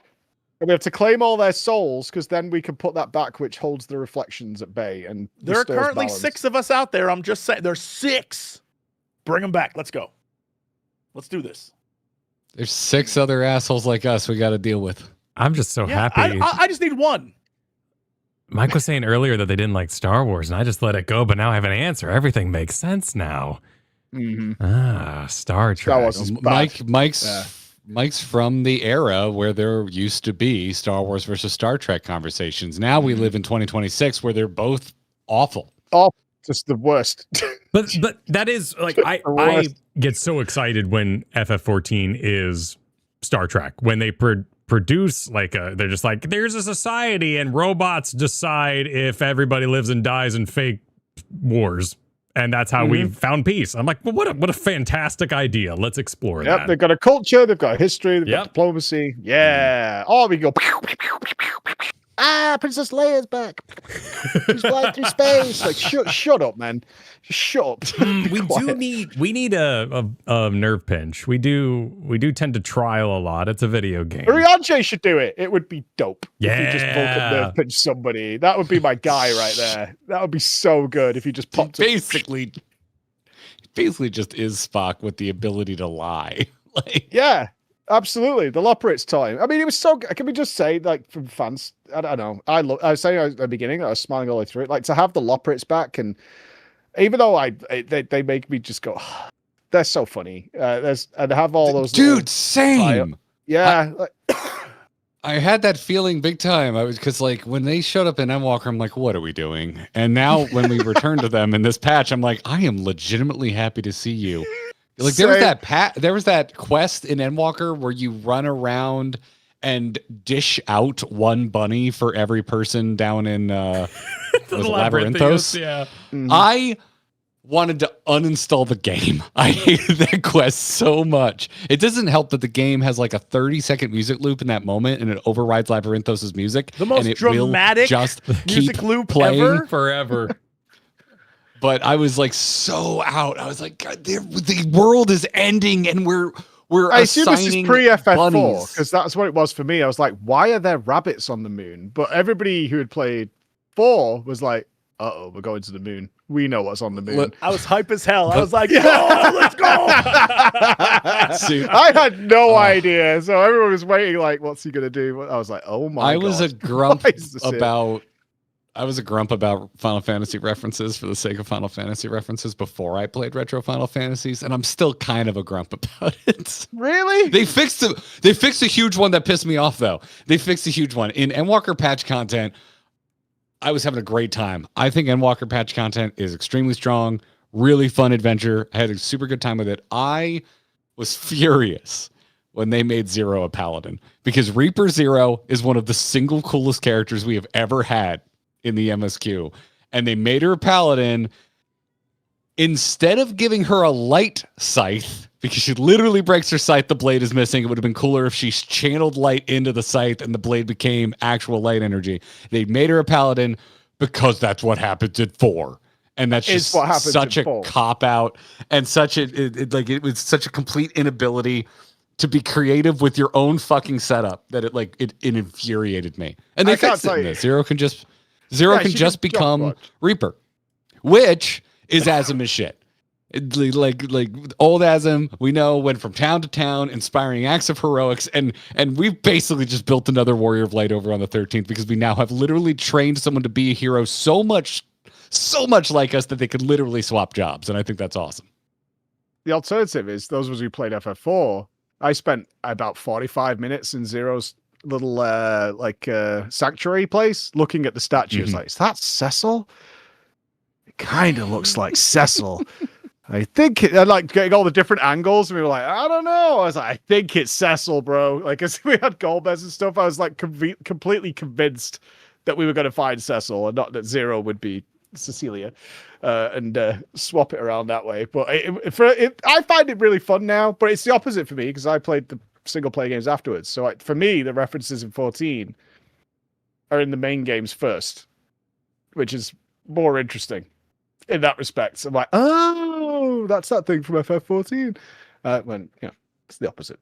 And we haven't got. Someone brought up yesterday why they're not showing the ice area, and whether it's a reference to FF7. But that is I don't know how you guys feel. That is the glass. Ice area. Yeah, it was very loose, because we don't see Evercold's. Why did they hide? Why did they hide the cold? The trailer literally explains it. The trailer's like, we have to live in the clouds. They literally say Right, they live yeah. above the ice. No, we all got that. That's cool. That's fine. Like, no issue there. But they refused to show anything down there. So it was like, why? It's just ice, right? And Yoshi was like, it doesn't look very cold, does it? Like, we could all get they're all floating in the sky thing, sure. But why wouldn't you show even in the background what the floor looks like? Because it should just be ice. Well, then indicates let us know when you go to Berlin. Well, you'll see it at the same time as me, but it was curious. It's like, this should just be icy plains. We know there's some sort of monument down there because the trailer with the girl and the guy, but something should be down there. Otherwise, what's the point, kind of thing? You know, like, if there are frozen cities that's Midgar, you know, that you could see in the background, but covered in snow. Or Sure. you get where we're going. That's where it was. What are they hiding down there to not show it? It just felt a bit odd. You're concerned that that's FF7 down there, and that's kind of their big. I'm not. I don't think it is. It was just something. Obviously, since that trailer, there's been tons of speculation about that trailer, where we're going, what the Godless Realms mean. Are we going to fail? Which I think is a really interesting one. I'd love to get your guys' take on that. Is like, for these stakes to work over the next. The Godless Realms is like the next 4 or 5 expansions or whatever of this story. We kind of need to have something disastrous happen in order to get those stakes up there. We can't just win all the time. Although it is FF14 and they do happy-go-lucky anime high five and, you know, power of friendship brings us all together or something. I think it's interesting if we do have some sort of rejoining situation that doesn't work. And it's actually playing into Halmerit's plan. This is what was going to happen all the time. I told you this is how this was going to go down. It's going to be tough to sell, because if you want to sell a rejoining, you're going to need to get us invested in a reflection and then take it away. Mm-hmm. Yeah. For sure. I don't think they're willing to do that. You think that's just because they don't like upsetting people? I totally agree with you there. The best way they could do it, and I don't know. Again, I don't necessarily know how, because the rejoinings are a mess. But right now, currently, we are going to the 4th. We've been to the. Thank God I have this thing in front of me. We've been to the 1st and 13th. We can go there whenever we want. We can go to the 9th, right? Either the best case scenario is to go to Evercold. We do Evercold, and then when we're done with it, they either tell us the 11th or the 8th, which are 2 we have not been to. One of them just is dead. While we were messing around on the 4th, another one ended. You can't save everyone as like a big, okay, if they really want to personally hurt me, they destroyed the 9th. Mm-hmm. All those little Malala that we met, every one of them dead. We lose them all. The 2 new characters that everyone fell in love with, dead. Like, if they really want to do a thing. But I think the best case scenario is, rather than introducing us to a world and establishing, you know, the 1st and the 13th or whatever, and having, you know, you can't undo those. Having a one that we haven't been to, or the 9th, which is very small, like, out of existence, that'd be crazy. I think that works. That'd be huge. Well, it has to for gameplay points, right? Because they're not going to build zones, quests, whatever, into an area and then destroy it. That's not going to happen, because that's just a giant waste of resources. It'd be cool as hell, right? It would be like, holy, no games, you know, it's not like WoW's just destroyed Azeroth. It's gone. Like, sorry, that's out of there. Northrend is just wiped out. So all that stuff is gone. But so from a practical standpoint, it's not realistic. The 9th could go, though. That makes total sense. Solution 9 is on the source now, and the Doom train stuff was all kind of uninteractable with friends anyway, and doesn't really exist in terms of that deletion. So you could destroy that while keeping Solution 9, keeping that intact. The weird part is this kind of diagram she made with the 3D glasses on the planet, because that made it sound like the Ascians had the right plan. We're going to do one at a time with little breaks to make sure everything doesn't get destroyed. And what's coming, the solstice, is everything slams together in one big go. So we would have to. Bad news. Yeah, we'd have to speed up the deletion of. How would we even isolate one to be saved at any rate faster? I like this idea, though, because of the world update. It's a little cataclysmy, but when they said we're updating the overworld, what if they're adding more snow? And where we're going for the expansion story is just like Doom Train and Lalatown doesn't actually exist in like terms of MMO gameplay. We get to stay there forever. There's no hub towns. There's a fake one, but there is no hub there. Yeah, I think that the cohesion of the world needs to make sense for 14. I think they really enjoy that. Like the Gold Saucer is a physical place that you can go to. Like nobody really does outside the first time or whatever. But I think I would love to see, say, the 13th and the 1st kind of. Let's test. We think this makes sense. The void and the light, they're going to counterbalance each other. This should be okay, and that works. And we're like, yo, we're kind of nailing it, dudes. We can do this. And then we find out that the 9th and something else where. They could even send them off screen, right? Team Toriyama and Jay and Yashtola are going to go and sort this segment, and it's not worked. And we have like the big explosion happen. It's like, whoa. This is not. If they really want to preserve the Treno vibe and the Malala that we met, they could also easily say the 9th is destroyed, but because of the work we did with their shield, when it remerged, like you could stick it in one of the cloudy zones in Ilsabard and be like, now it's on our world. Like you could, because if there's incursions and you can have things from the void and things from, different areas come into the source, then absolutely you could say, oh, the 11th, that exploded, but guess what? Parts of it are now in our world. And so that is like the calamity is stuff's coming through. And that's another expansion. I genuinely believe we're starting right now. They're going to introduce us to like some Norse-ass dudes with some Norse-ass names. And I firmly believe wherever this goes, whatever expansion number that is, the last part of this story is going to be Mericidia. And that's because in Mericidia are not only it's where the dragons are, but it's also where the centaurs are. Can you explain more about Mericidia? Because I'm an idiot whatever it is. I know it's been mentioned, but I don't know anything about Mericidia. Basically, Mericidia is the Australia of our world. And we don't know much about it because, all we know is from the lore of the Allagans and also more importantly from the Warring Triad raid series. But basically, on Mericidia, there is a faction of centaur people, a faction of humans, a faction and like dragons. That's where Bahamut and everyone's from. But also there are tree people who worship a giant ass mega tree. It's where Sephiroth and that whole fight is. Basically, you got your like Yggdrasil vibes. Yeah, as a world tree. And so that's there. But then also during the war with the Allagans unleashed.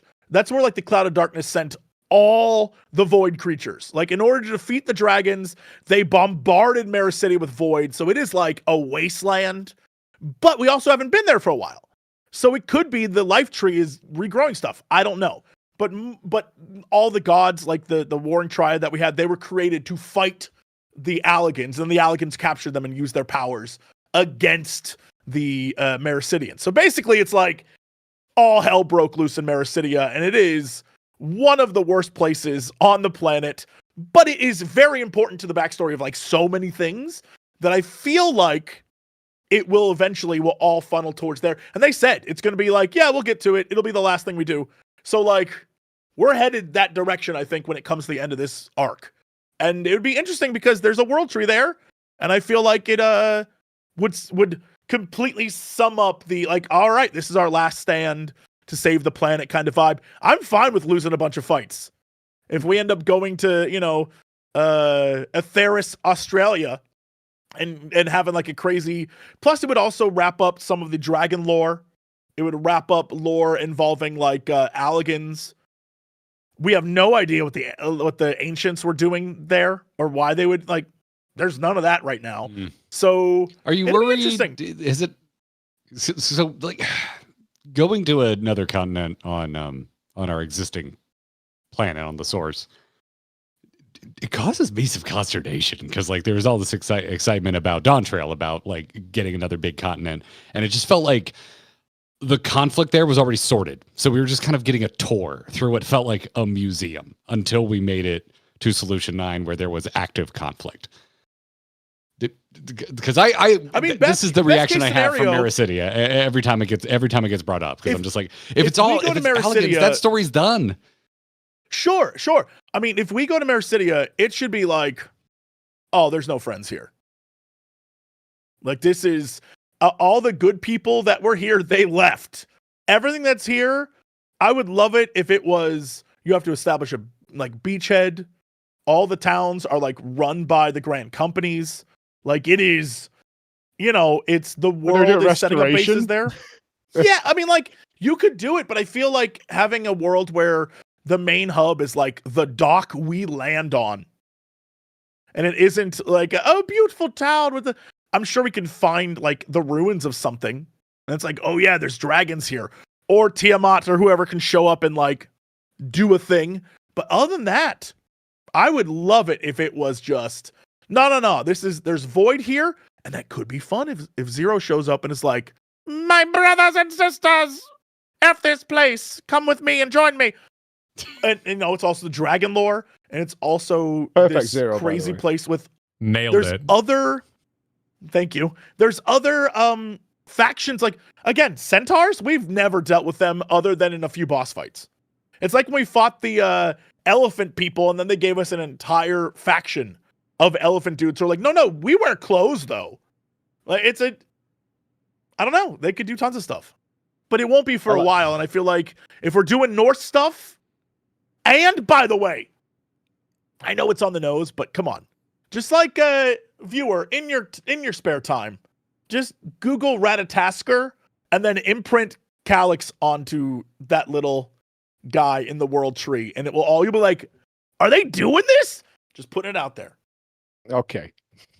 And Odin was the Do guy it straight for the squirrel. at the tree. Odin was the dude with the one eye in the trailer. Yeah, I'm Odin's telling you, the it could be a guy. thing. and Odin likes a bit of Okay, lightning. Just interesting. Calyx is It's a super different Ratatasker reflection. coded. We can have more than one Odin. It's on another reflection. It's fine. Yeah. Chris actually corrected me on this. He's like, actually, we don't fight Odin. The power's in the sword, so that's just a projection of Odin. Technically So correct. It could be Odin. Technically correct, the best kind when it comes to lore stuff. Yeah. Yep. Okay. All right. Based on what we've played so far and in the trailer, do you think the Wanderer refers to us or someone else? In Xenos. You think Xenos is back? My man, I knew I liked you. Friggin' Halmarit literally refers to him as the Wanderer as she brings down a mirror image of his scythe. I don't know if that was them trolling, and I don't they're care. trolling. It made me so I happy think it because was it upset so many people. I was like, Yeah. yes. Yeah. That was There's a trolling, I'm sure hater. of There's a hater for every character in this game. Why I are the love Xenos Xenos, haters but he's so done. loud? Xenos is great. And he's done. Like Emmett Selk. I've been a fan of Xenos since day one, even through the harsh times. I was like, I like this guy. This guy's got stuff, but he's done. That's how I feel about it. But Then why? I mean, I wouldn't be enraged if he was back though. I'd be like, oh, okay. I kind of dig it. I'm not saying I've thought about this often, but I have. And I would love it if at some point they were like, in order to do something as me, we need the power of the crystal for whatever reason. But the crystal got sucked up by Xenos, and he's in a weird like reality at the moment. So you need to find him and like take his essence. It doesn't bring him back to life, but what it does do is now you have an angel and devil on your shoulder, and it's Ardbert and Xenos constantly just like, just kill the guy. Just kill him. He's like, no, we can't kill him. He's like, just kill him, dude. I would love that. For a full expansion, the two of them just being there and annoying you would be amazing. I do miss Just put it Ardbert out doing there. that. Just showing up in our bedroom like, what are you doing? Are you perving on me? So he plays a female character and Arbert's just sat in the chair like, hey, I'm always Okay, here. I love that. But what I thought you were heading towards was the Speak with the Dead scene from the D&D movie, which I would also be very down for. Oh, that would also be very good as we have to bring him back to life and we only get 5 questions with him. That'd be fun. Well, couldn't we? Would it be- I would love that. Well, couldn't we use And Calyx's data on Necron and the data we got from the weapon series, which is his combat data, to make the pure essence primal of Xenos? What if that's what we use to like beat his ass? Be like, we made our own primal, and then Xenos is like, "What up, bitches?" That'd be amazing. Well, that would But be also I just- Ultima, right? Ultima's still lost. So infused with the Technically. soul of Xenos, we get Xenos Ultima. That would be kind of impressive. if I see patch notes that say the Trials of Warlit are now required to complete the MSQ, my head They is would going to never. explode. They would never. That They is- should though. You should do those trials. They're amazing. that should come with like a mega trigger warning for people like that. 'Cause I loved it. I was like, this is insane and freaky. But I think there's some people who are like, no. I don't want any part of this. They can never do that again.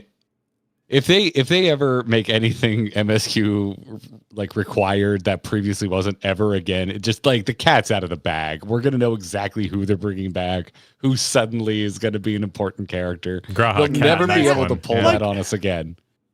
Eric they literally were like, "This guy disappeared. That's weird." Like they have to do something with it, like that.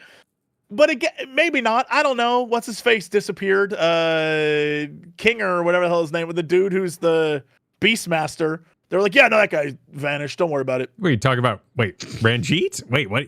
Is that who you're talking about? No, the guy from Bosnia. Lion. Oh, That's what it was. They were Lion? like, yeah, whatever. Lion? Joe Dirt. We're talking about Joe Dirt. Joe Dirt, yeah. Love his They were just mullet. like, yeah, It's no, fantastic. who knows where he went. And you would Well, the feel, guy I that- feel like they should. Well, it's because bring they him didn't know where back the for writer of you Boja know, went.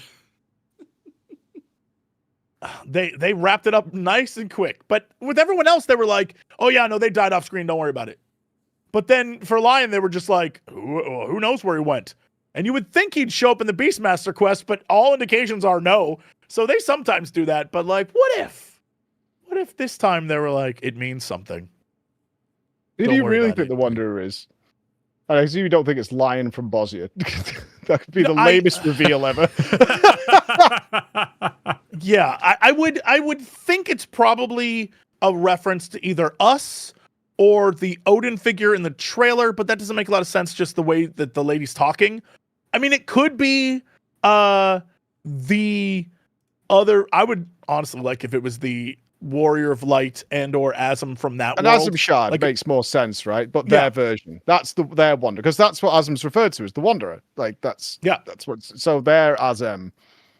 My crazy theory, and I don't know that it's true, but fingers crossed, I hope, is that in the trailer, we see two different outfits for the Warrior of Light. I would love it if the second one is just not us, but it's the other version, but still the stand-in. You know what I mean? Where it's just like, yeah, that one that looks like Zero is actually just, that's the one from that world. That's the reveal in the trailer. It would make me very happy. I don't think That's they'll how do I it, took but it. it would be crazy. I think is the most likely. Yeah. But What do you think about fighting Doubt. Matrix? Do you want to talk about the Hydaelyn thing? Because they addressed it in the MSQ. Did it's she the know or not? biggest, probably the single biggest question I have is who all knew, not just Hydaelyn, but I'm really curious if any other Asians knew, because what Halmarit Oh. says is that it's something that she saw for, I think she even uses since time immemorial, which I find bizarre, because why would she worry about it pre-sundering?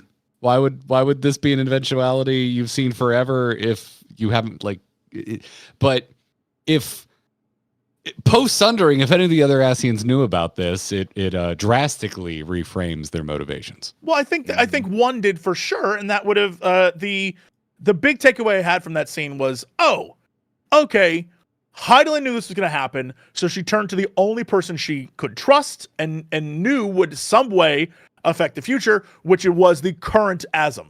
And that's why when shit was going down, the world was ending, because it's been a thing that we haven't ever learned. Why weren't we involved in any way? I think it's because we were told by the previous Asm, our mentor, hey, I met you from the future. I know all these things. Stuff is going down. And as a result, you will have to like end it. But hey, that's going to cause more problems. So you are going to set in motion the way to counter this. And that's what I need you to do while I'm over here doing plan A. And so the past Asm was going around doing all the things that I'm sure we're going to discover over the next X expansions that we can use then to stop this from happening. So it's going to be like our past self is helping us. Is the vibe I'm going to get from this. I'm totally with you. Like the idea of people was like, oh, maybe she didn't know. It's like she totally knew. Like I do not. I know the idea is like maybe it's up to the player to decide whether she knew or not. I'm like, there's no way she didn't know that this was part of what she was doing.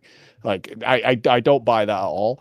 But I do buy, similar to what Jesse's saying, is like she could have, like, when we actually have to kill Eidolon, she could have been like, oh, by the way, this is going to happen now, and one of you maybe needs to take up the mantle or do something like that. That wouldn't have worked, so they would all have jumped at it. And it needs to be a naturally occurring process to get to the end of this. And in an almost like Doctor Strange way, is like, I can't tell you how this works. You have to find your own way to get there. But I trust that you're going to. You're the right people. That's her whole vibe from moment one. Yeah, she's literally like, my job is just to sit here and take a beating. I was waiting for you, and you figured it out. Awesome, good work, pal. That's it. There was no other. That was the plan. Yeah, I totally get that vibe. I just don't buy the. Oh, she had no idea that she was also, because she was struggling. You know, she was being hurt. You know, we got that infamous cutscene of her walking through tar and sludge and being beaten and painful. I was like. Part of that is that she was keeping this unnatural situation in check, in balance. And it's all in the process of serving the natural successor or resolution as to how this goes, whether someone else takes over the mantle.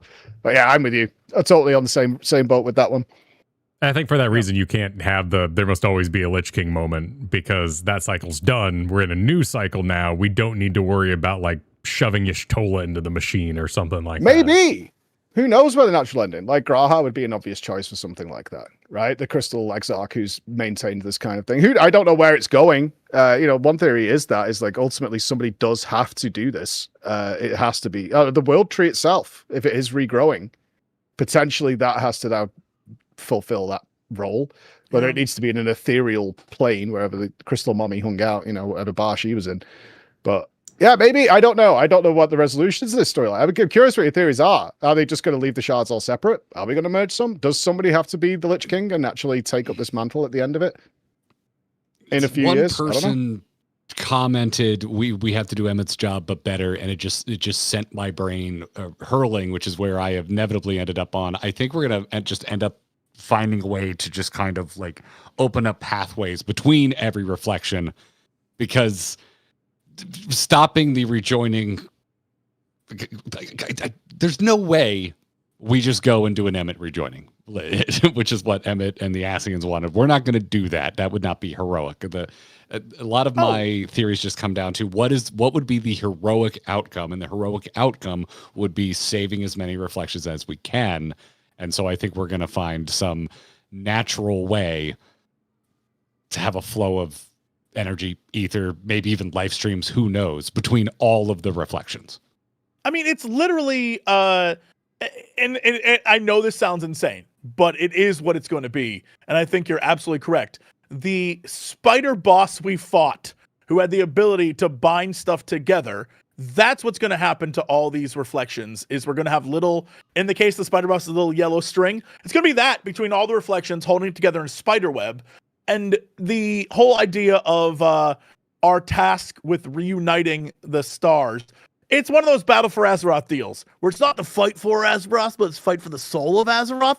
We're going to reunite. It's literally going to be unite the people of these stars. They're pulling a Thor. It's not a place, man. It's a people. And it's going to be us fighting on behalf of the people. And then in the end, as per usual, because Final Fantasy XIV, we're going to get our, like, everyone powering up moment, and all the people are going to help us save the world because we united them, and that's how it works. That's literally what it's going to be. Hands down, that's the end of this expansion arc.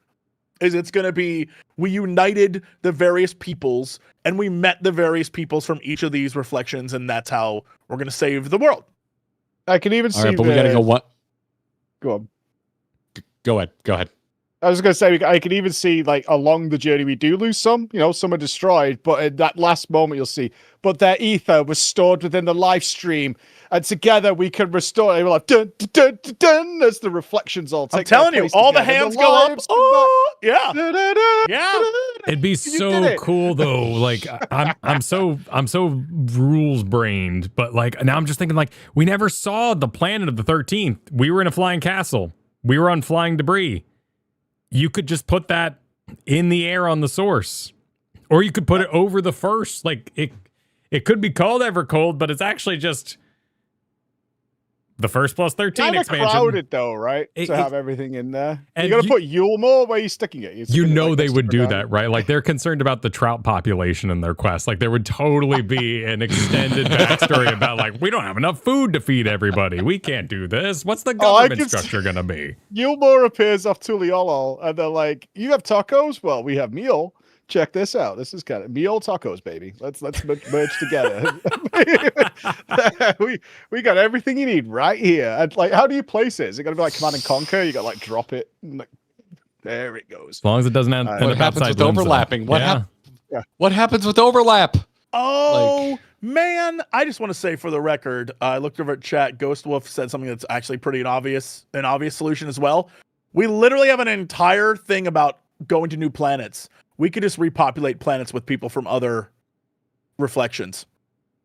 Like that is a setup they've established they can do. Stick on a bear But I'm planet. like, we found all these planets with nothing on it but ruins, and I'm just saying, Yay! it's an easy answer. Your place sucks. Wait, You deserve to be on a suck planet for all time. It's gonna be great. 13th, you're off to this place. Yeah, off you go. It's It's better there. than not That's being a on a string to planet pull. that no longer exists. Sure. Like, it is an upgrade from Oblivion. There's plants on it. The crafters have been busy. There's fish there. You're all right. Chat, stop calling the British man a colonizer. Calm down. It's fine. Look, they got. I don't know. It's fine. Go ahead. They already have a He bar. did it himself personally. The Omicronians built a bar. They have no one to serve. Ultimate That's Pool is just fucked. empty. Like let them live there forever. I'm down for that. Like that bar was awesome. I love doing that. That place is chill. I'd live up there. That's got a good view. I want there to be some weird plot about complications from opening up flow between life streams. So just like, oh God, the dead villains of other reflections are resurrecting on the source. It sucks. It's such a nightmare. Help. It's All our gotta be babies are cool. evil. Right? This is a fun concept. There's so many different. There's just so many ways they can go with this, and all of them are awesome. I can't think of a lame one. This is not going to be resolved by the end of the base MSQ of Evercold, No. right? But I'm certainly. They've learned from Dawntrail. I don't think we're going to join the Evercold zone and be like, "Hi, let's go on a tour," and I'm going to tell you all about this. Like Shadowbringers got it perfect, absolutely perfect. As you arrive, really cool character beats you straight away, badass cutscene, and then you're introduced to the Crystarium. Awesome, and it's not. If I had to do another tour for 25 minutes of these places that just drags on, ain't no way. Like this is going to be a great introduction and not resolved. I don't even know what the conflicts of Evercold could be. We'll probably get more hints of it at FanFest. That's what's interesting is when you think about the way they do expansions, they have like okay, this is the theme and this is what you're going to do, but then while you play, a real plot will be revealed. And they've done this every single time, and there's always something else going on. And the something else, I think at this point, we know it's the Winterer storyline. It's that kind of thing. I don't know what the main storyline of this is. Like, we're going to get there, and then what? Like, obviously, we're going to be like, we have to save this world. But from what? From who? Those giant monster things? Well, like, there's a lore thing, like a story thing we don't quite know yet. That's main plot stuff. While around the fringes, we kind of have that, when you're in Shadowbringers, for example, we're trying to get back because a war is about to break out, and we're trying to save our friends. That's going into it what we know. But then the story is a completely different experience.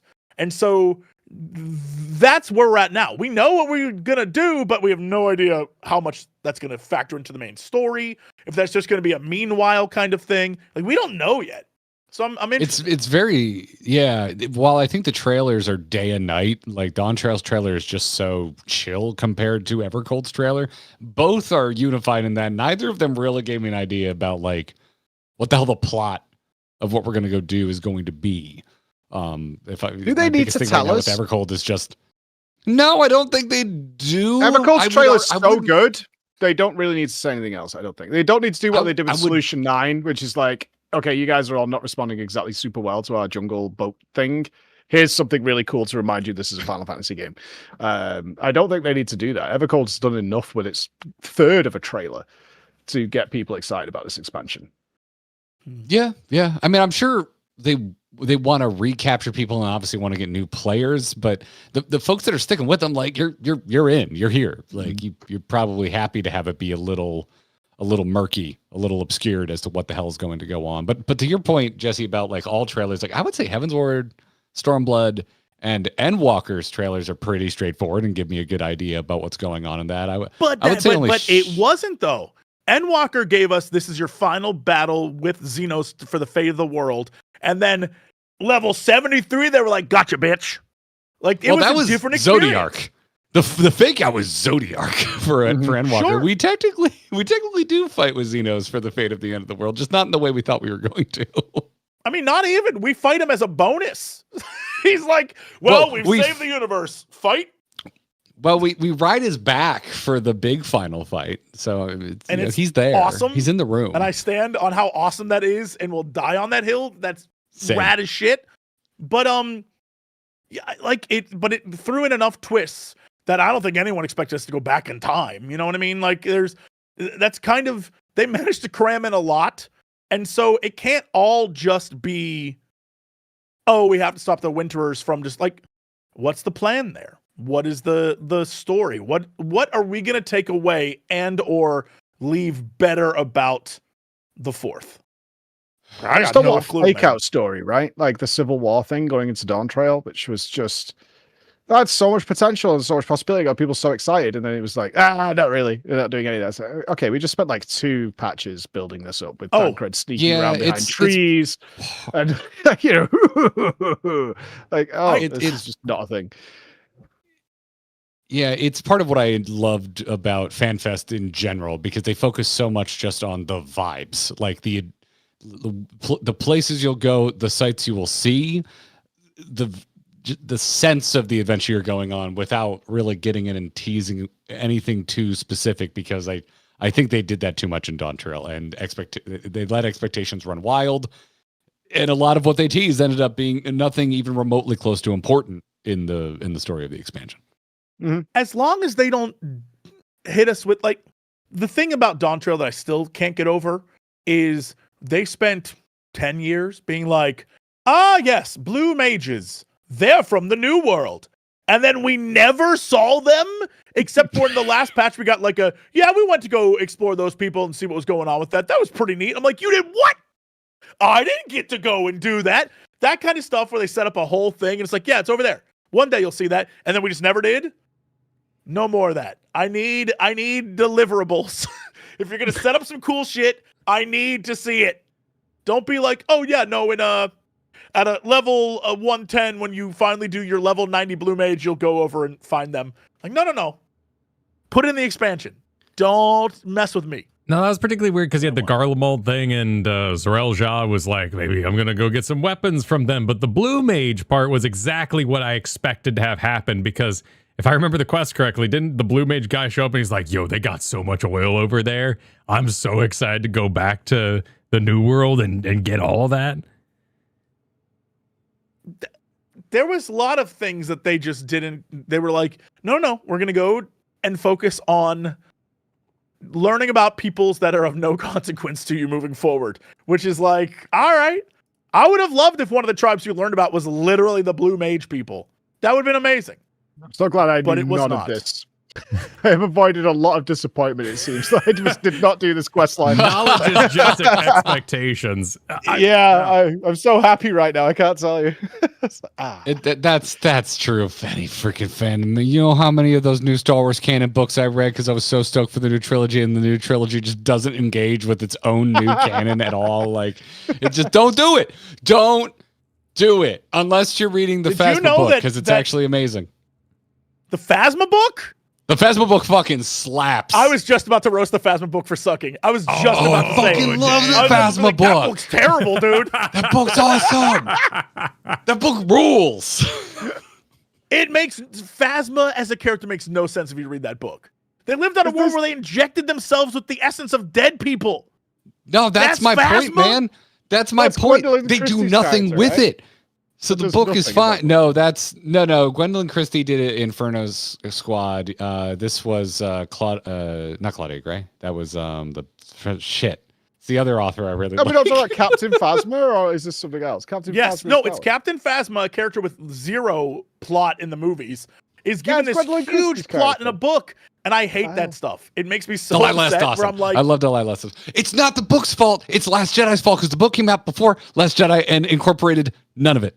None of it was important. This is why I hate Star Wars that way about all new Star Wars, to be honest. Like, none of it was important. You never got this in Star Trek. Change crew, change ships, news adventures. Wait, that's because no one's ever wanted to know more about Star Trek. Certainly not since like 1994. Except for how the toilets work, the amount of things I've seen about how the toilets work in Star Trek is too high. What? People are real. More than people are like, Demolition where's Run? the toilet on the bridge? How's that work? And it's in the diagrams. You can go look it up. It's great. It's good stuff. Well, I know what I'm doing tonight. Man, that's one of the main critiques of any dungeon I make for my players. It's like, where's the toilet? Where's the castle? You know, it's got to have some privies, right? Why'd you miss out on this? Idiots.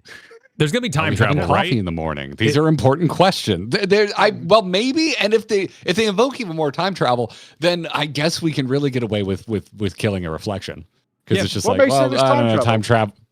Time travel. Well, because Final Fantasy loves time travel. And when you connect, you often change the flow of time to slowly match yours or to catch up to yours, and so you can visit a place, build a legend about you, and then go back there later when they're actually like, "Whoa, the Wanderer! Holy crap, it's him!" Plus, the song says "songs of yesterday." Tomorrow says about tomorrow about 20 times over the course of it, and loves on to tomorrow. Tomorrow, this is your story. Frozen below tomorrow. Yeah, I figured that was because the winter is arriving a long time ago, and they're killing the planet, and it's about to happen. Because I feel like that's what the thing's going to be. But like with that said, the idea of even when they talked about the first, like anytime you go to reflection, time works differently there. Whether it's faster or slower, we don't know, but they're always different. Yeah, I would argue is I would argue that is a like time dilation and not necessarily time travel. What we do to go to Elpis is time travel. Now, I'll agree with you, could we potentially do that? I don't know that we do that in this expansion, but I feel like at some point 100% we're going to have a talk with like our old self. I don't know when or how. I just know I don't know if it'll be like a recording or something, some sort of Superman talking to his parents vibe. I don't know, but I do know it will happen for sure because they'll deliver on the idea of like, I'm so glad you managed to do all the things that I set out for you. Cool, dude. Way to go. I would join It's going to happen. But Garrett would kill me if I brought up a story on the website, so I won't do it. But Old Asm was looking for a different answer than Zodiark. And he might be out there, is past us, with an answer that's worth getting from him. Yeah, I said before, I'll say it again. I would love if we just get some sort of multiple worlds spanning adventure of just trying to follow in this dude's footsteps, Indiana Jones style. Doesn't have to be the entire expansion, but I like the idea of, okay, the Dawntrail that we are following is of Asm, and we have to like go on this path, this journey to collect the bits of whatever we need to save the world. Like, I would love that. I think it's so simple and so fun and just like would make for a lovely adventure. Kyle, do you think they're that going to try will and Zodiac, canonize the? Go on.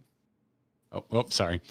I I was just have a feeling I am horribly delayed in Discord at the moment. All Am I right, horribly- okay. let's give a little switch. Cool. That was the issue we ran into earlier. So you're saying switching to an entirely different computer didn't fix it? Apparently not. Wonderful. Mystery Great. continues. Anyway, do you think they'll canonize the look of Asm? Because I don't think they will. I think You can if you just do a cornucopia. You're like, yeah, there's a shard over here that's aura. There's a shard over here and you just go nuts. I think they'll give us a Asm with the mask and do the like blah, blah, blah, blah, blah, blah voice rather than giving them a voice. You know what I mean? Because if you play depending on what character you play as, they in the game refer to them as he or she. Depending. So there is no canonical Asm. There's whatever your Asm is. So I would assume they would do everything in their power to make it like either one, the version you see becomes your character. And that's who you talk to. Or they do the like, blah, blah, blah, blah, blah, blah, blah, and it's all you hear is the ancient voice, you know? Which they just did for Ethos. So yeah, it makes sense that that's what they would do. Well, based on what you say, okay, do you think we're going to speak to Zodiac and they're going to maybe make that a sympathetic character? Just from our perspective, it was bad. Wait, the whole of Zodiac? Maybe. You're just saying going back to an earlier time and some point where we could communicate in some way. Yeah, I mean, I don't think we're done with Elpis by any means, and there's no reason why Heideling could just not tell us shit if we go there and say, yo, I'm back real quick, but don't tell anybody I was here, including me. You can just add to that, hopefully gracefully. I mean, yeah, but like the original, where the divergence occurred, that led to, it's like information that we require going forward that's you can only get back from back then, something like that. I mean, isn't that just like the Elidibus storyline was like, good dude stuck in Zodiac, lost his mind over X number of millennia. And I need to read whatever Kyle read, I think, to get maybe some more context for that. These are linky. Is it one of the website? It's very, very small. Let me find my printout. Well, I can't read it via the webcam. Well, no, but I can tell you the name because it's going to take you. It's going to take you a bit to read it. Yeah. I don't think it's a thing that can be read in a sitting while live. All right. So this was the Days Gone By, Days Yet to Come, Tales from the Dawn. It hints at the crystal, the palm-sized crystal that eases the burden of travel. And then there's a line later that says, Asm has not forsaken us. He follows his heart as he ever has and seeks to defy this fate in his own way, referring to the final days. Wait, hold on. It's palm size for us as is. Wouldn't it be like tiny in the palm of Asm, who would be 14 times their size? So we don't have the original. Ours was created by Emmett Selk for us. Or Lord of the Rings, when we touch it. Wait, so we just got a replica? They say it was... Yeah, they say he made it for us as hey, you crazy kids. Yeah, the original, we don't know what happened to it. Okay, so there's even less interesting factoids in that online story. Good to know. Cool. Awesome. Sick. Yeah, so that's, whatever happened to it, that, we don't know. But I would be fine with some sort of we find the original, or the original is the key, or there's some weird thing we can do here. But yeah, the one we have is basically not even a fully powered one. It is the one given to us. And we've been told now multiple times, one day it will run out of power. It'll run out of juice. That would make sense with now I want to critique the portal that we see everyone arriving in the trailer. Is it Doctor Strangey, just like the one we have? It's also it's the last use. We're going to get all the scions over there at some point, right? We got to charge it up over there or whatever. Oh, there's something we could do there. It's also invisible to everyone else, but I guess that really Yeah, doesn't plus matter. zero. Yeah. Plus zero is like, wait, you could just leave. There's a portal right here. And, literally, I could just go over there and I'm out of here. And it's like, oh. Yeah, we don't actually get a good look at it in the trailer. It's just a flash of light into Sparkles. But it looks like it's there. You can kind of see it up in the top, doing a little spinny spin and little sun. Yeah, there's little sun runes up there. Mm-hmm. Only 3 of us, though. For now. I fully expect there's going to be another character island added to this trailer. Yes, go back to that scene. There is space enough for another. I'm convinced it's one of the infamous edits where there's just someone missing. Oh, you think that kind of backspace on the island is fully occupied? I mean, they did that thing with the Dawntrail intro where they showed the boat like 20 damn times, and finally were like, but also what Lamont's on here. So, the editing can make anything happen. It can make me seem entertaining. The power of post. Oh, brutal. Just The look at power the of last post 12 is years of amazing. content we've made. Yeah. With editing. Anything's It's really possible cool. with editing. It's not Harry Boulder. I should have opened chat now. I can see it's like, yes, it's Harry Boulder comes flying through the portal. It's the I'd be same. into that. I would. Chat's Yeah. behaving. Yeah. Spoiler chat is calling us a bunch of misinformation people, but no one's actually is that the correcting point of us. theory Oh. crafting? Oh, Yeah. all right. Yeah. We got some. Are you in there? So if getting you're answers? in spoiler chat saying we're doing misinformation, you should be putting that in non-spoiler chat because then we could actually interact. Oh, there's 2 chats. I didn't even know. We have a Can you spoiler believe chat on they Discord brought back where the lady who's trying to bang the Boulder Bros? Like, of the I can, key and I ingredients appreciate to it. return. And she's still I like trying. they brought her sister It was back too. And amazing. her sister's like, "Oh my god, cut it out, girl." It's great. I Still, love the 2 of them. It's so silly. that's why I was smiling. I was like, "Oh my god, they've even brought them back. That is wild." Of everybody to call in an emergency, yo, the world, we need to get them back. We need to get. The I sisters genuinely, I know, like, yeah, we're going to a new world, but any class quest things or job quest things, I think from now on, it's not. We don't need to. You can't. It's gonna be like level. I don't know. If we're 110 by the end, it's gonna be level 90. You unlock it, or level 80. You unlock it. I don't know.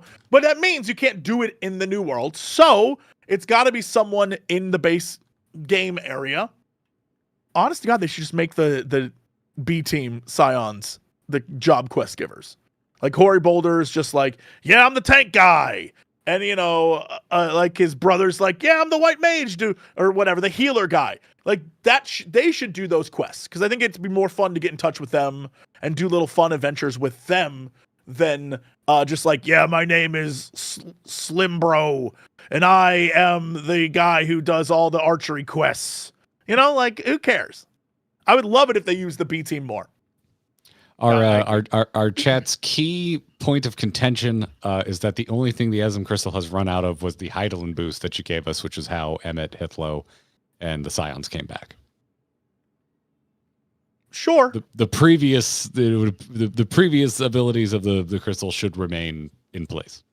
Would it? Here's my question. I pose this to everyone because was my thought, and maybe I'm wrong. But everything Emmett created will eventually fade away. Is that not true? Even his underwater little city eventually will disperse. The crystals that we gave Elidibus went. So I'm just like, eventually. But that's true of everything that exists ever, right? I think that Sure. feels like a technicality, Jesse. It's like, well, eventually. That's like, yeah, it's like saying we're all dying. But It's I'm like, saying oh, the yeah, more we use it, a good plot beat would to be lose it. Yeah, I'm down for that. And that was the importance of the scythe dispersing into butterflies and sparkles to make it clear that it wasn't the actual real scythe that she picked up from the edge of the universe and brought to us. Mm-hmm. But there is a clear connection between we put the Asm crystal in the sort of key, we shoot the laser through it, and then it prisms out of Ethos into a portal. So there's definitely some sort of power directly tied to it. And powering that up could allow us to bring other people, which is why we still have Doctor Strange sparkles in the trailer. I think I saw my favorite theory about that so far is, and I'm going to give credit to Happy because I think it was in his chat, I don't remember who said it though, but someone was talking about the idea of using the ship we use to travel to the end of the universe as the like, this is how we're going to get people back and forth between reflections using like the crystal. Because right now we can only use ourself. And only we can move. And at some point, everyone has to be able to go through it. So if we use the Ragnarok, it could make that work. And I just want to shout out whoever that was. Got to give them all the credit in the world. But I was like, that's kind of fun. I love bringing back old things and being like, it has another use. Didn't we just make a ton of them, and it's like freaking summoning Captain Planet. Everyone has to have their own stone to. Well, we've got the elements. Reflection travel. Right? Captain Planet totally fits. We've got lightning already. We've got void. We've got light. We got ice. You know, we only need a couple more. Or we can send up. Or the end of the really bad Indiana Jones movie where all the aliens slap together and become one and siphon all the power out of her face or whatever it is. Now you're starting to make some sense. And I'm into it. Oh, Star Wars is a bridge too far, but the worst Indiana Jones movie they ever made is suddenly totally fine. I can't. I have never made it to the end of Crystal Skull. We swing Skull. from vines. Not once now. Oh my God. Little JC like, yeah, like swinging.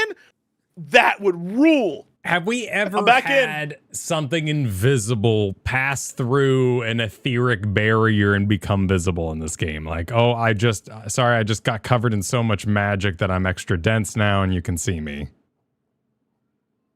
I don't think we ever got a hard bit, did we? Wonderful phrase. I don't think we did. No. Did you want to call him Hardbert? I'm referring to Red Dwarf, which is, again, the basis of all scientific knowledge, where hard light holograms were in there.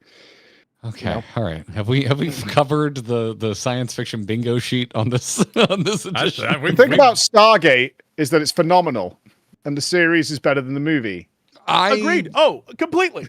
Haven't seen enough of the series to have an opinion on that. I really like the movie. You have no thoughts on the gold? Read a book, man. Or my boy Teal'c. A Stargate book? I'm not going to read a Stargate book.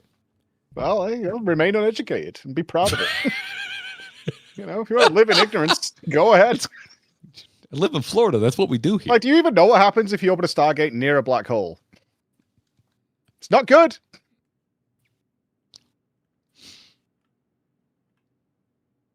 Something about Alien. I don't know. What else is left? You're the one wearing a sci-fi shirt, right?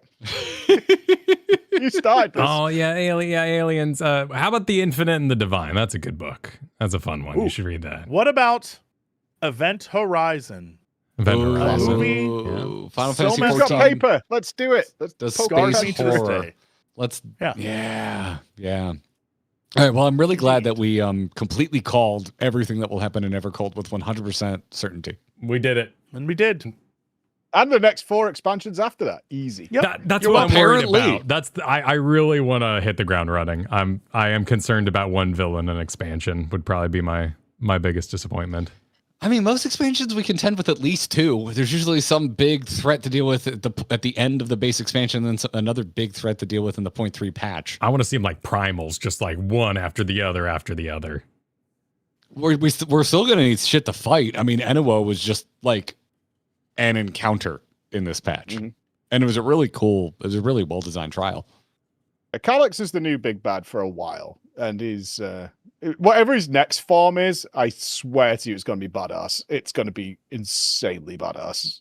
The squirrel thing is not lasting. He's going to put himself in something to fight us or to protect himself, probably more than likely, that we can't beat. And it's just going to be terrifying, whatever it is. It's not going to be cute in any way. It's going to be so awful. It's going to be so scary. Like it's going to be a bigger squirrel. It's a big taco. Right, I want it to be like the response to the Marshmallow Man, right? It's like something that could never harm us. Just some mega squirrel comes around the corner. The concept of taco. Yeah, a squirrel could never hurt us. Purity of flavor.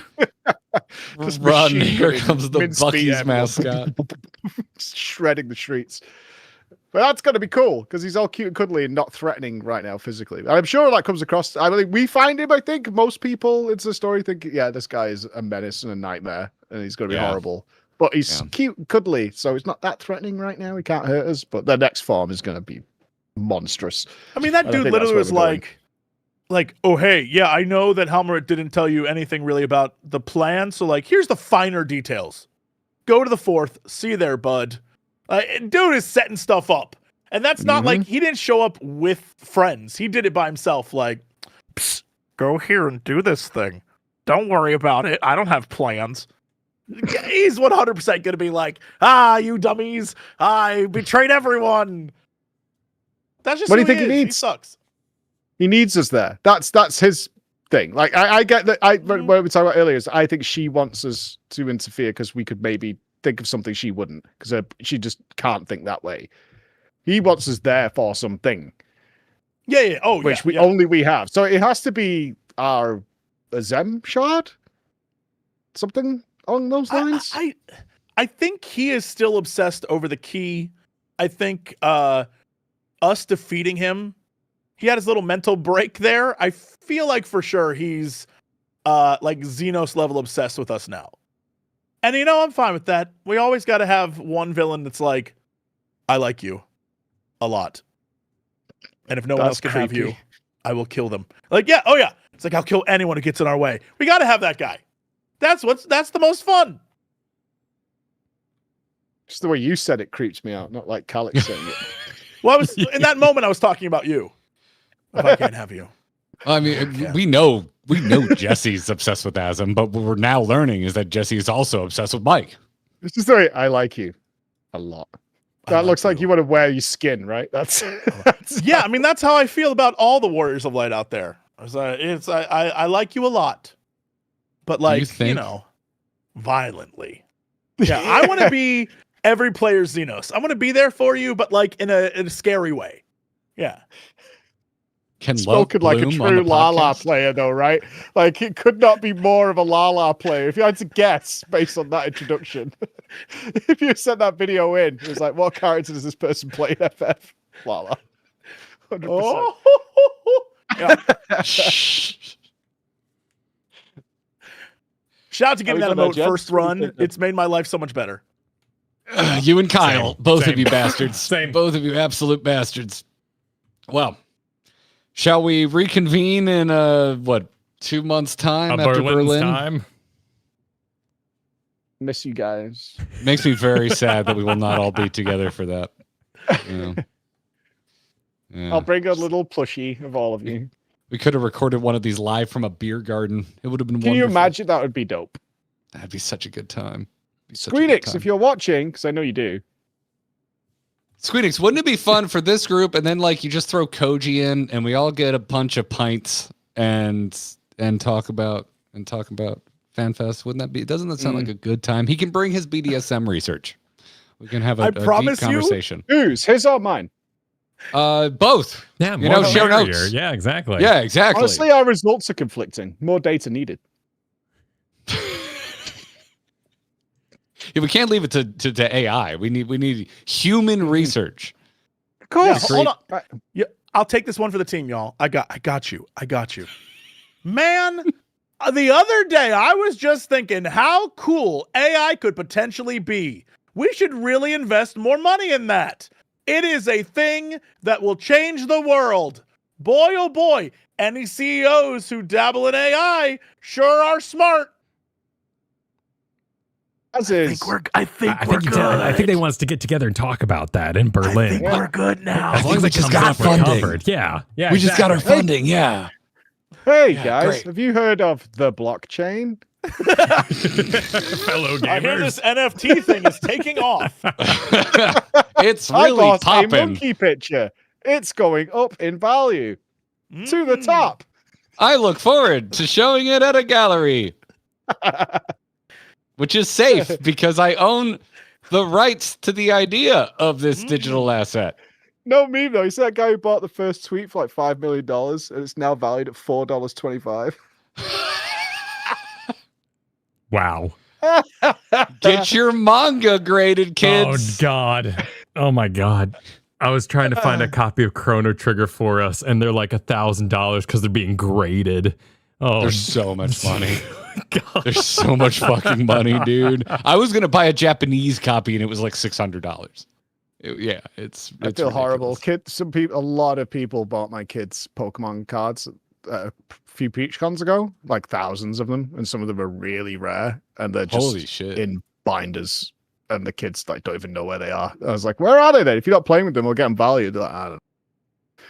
What does that even mean? You have one room in the whole house. Like, I mean, but before this shit was even, that's how I was as a kid with the first run of Pokemon cards. I just collected them. Like when I got a rare card, I was stoked to put it in my binder. That's the whole thing I did. So like, I mean, it's gotten harder to get cards. That's what sucks about it. But like, I was the same way before any hype cycle even existed. Yeah, I need to dig into that again. Find them. There's probably another house in there somewhere. Get it sorted. I remember they had 8 people opening the packets for them, like around a table. Oh, they were nice. going, That's so sick. They had the best day, and then they like 6 months later, they're like, Pokemon. That's lame. Have you heard of Fortnite? It's cool.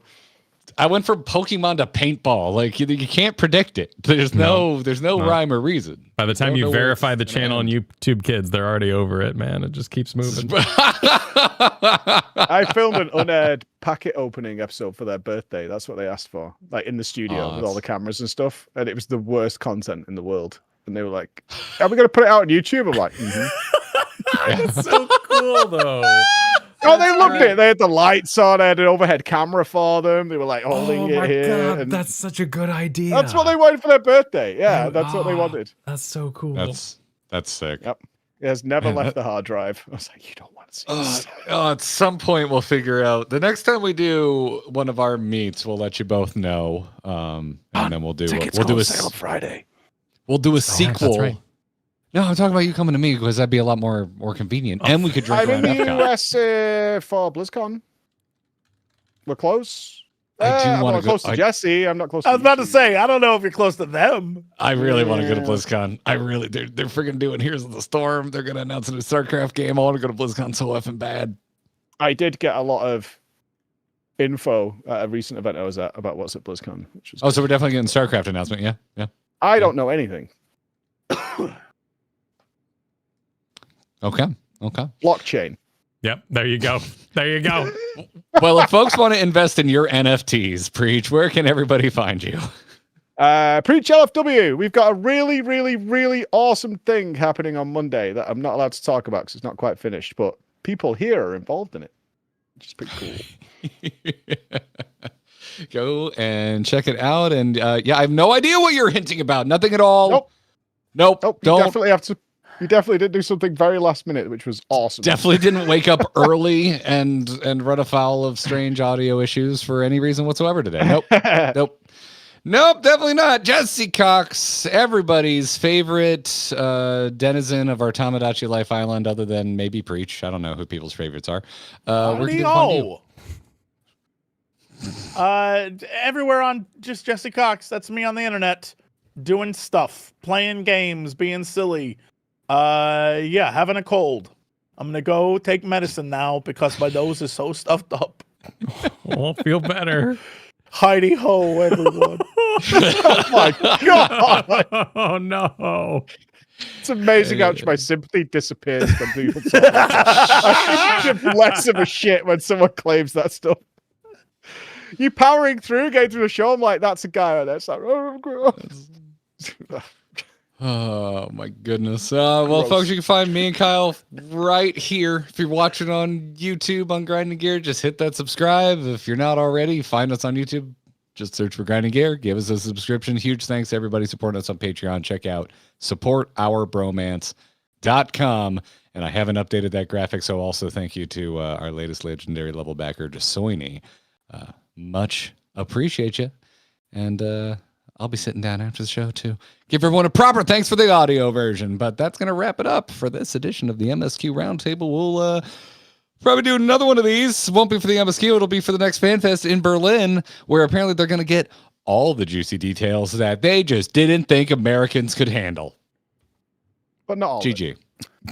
That's where they're finally revealing the UFOs. That's right.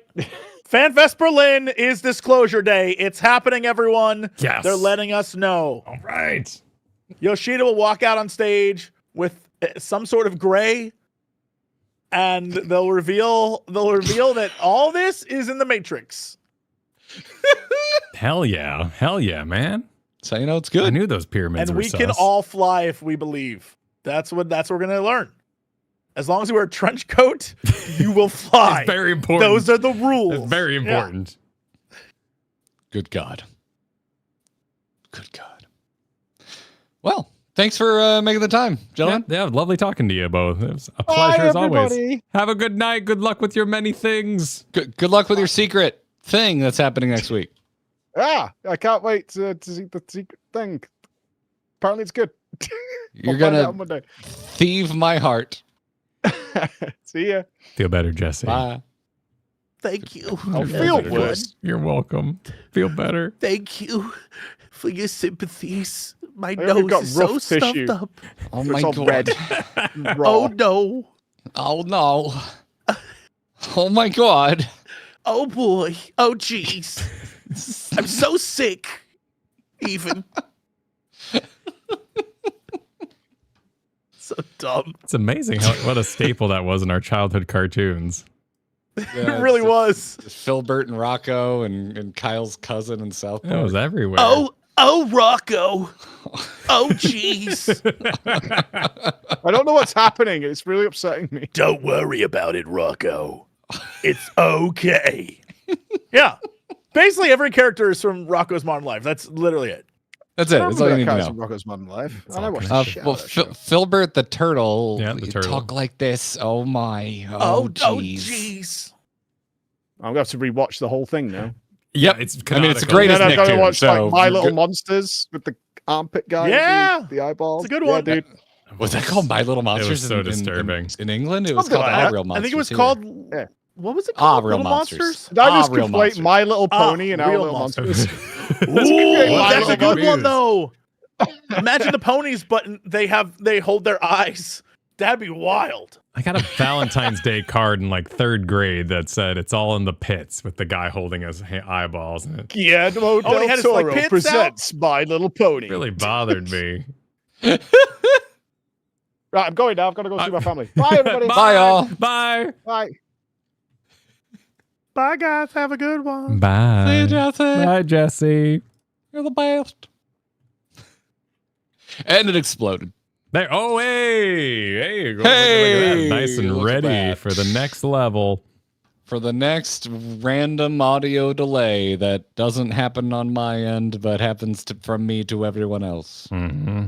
Yeah. On the bright side, question mark, it's happening between computers. Yeah, I guess so. It probably It's means consistent. it probably means it's the capture card now. I don't know. That's fine. I do have another capture card I could test. Yeah, test that. I have an guess we'll older test that. capture card, We thought it was which we only stream at 1080p. Said the older capture card will be fine because I don't need it to do 4K. We thought it was the internal clock. Like it's been crazy. We have one other thing we can easily test, which at least stops me from completely losing my mind. But this Discord thing is driving me There we insane. go. The real star is in focus now. Yeah. Oh, the real star. Yeah, oh, it's no, Koth. Exactly. His Majesty is legend. He is floofing at the moment. Oh, he's got the big licks. He's really making sure those happen. Also, on the bright side, I'm glad this isn't working because it is so fucking hot in here. This laptop creates so much heat, dude. My back is a waterfall of sweat right now. Beautiful. So I'm glad that this is not how we're going to need to continue doing things. Anyway, we do need to continue thanking you all. We got some supers, some membership messages during the stream. Thank you all so much. Spoiler chat, don't feel the need to defend yourselves. We were simply giving you a friendly amount of shit. A friendly amount of shit. We're not mad at you. We legitimately needed your help. So thank you. Also, that's around the time I was noticing the issue with delay, and I didn't know conversation had changed from the key to Azim's crystal, so I didn't even realize that's what we were talking about at that point.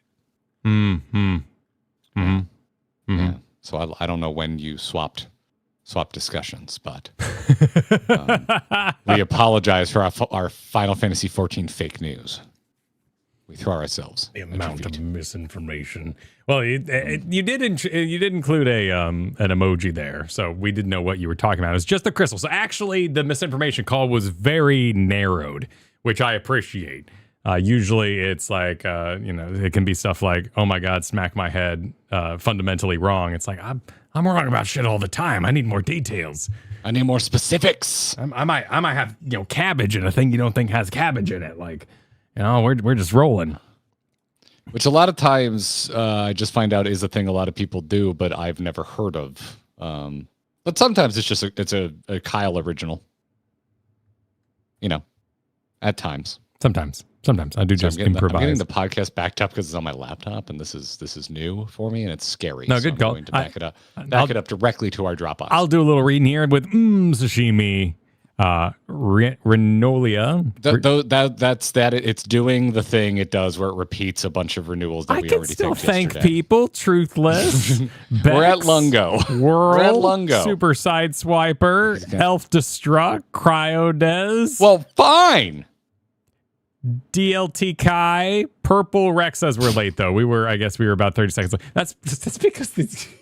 Well, fine. Then we'll also thank our recent patrons, King Crag and Sarah Neely. There you go. As well as our legendary level backers by name, Sean B. Loves, Mythics, Compside, Jedi of Ancient, and Geo, Jerry T, Sean and Jen, Vernacular, and Brom, Vasilius, Main Tank Maisie, Pins and Needles, Drenat, Catwolf, Sean with an EAB, Joshua Stengel, Athena Draconis, and now adding Drarsoini.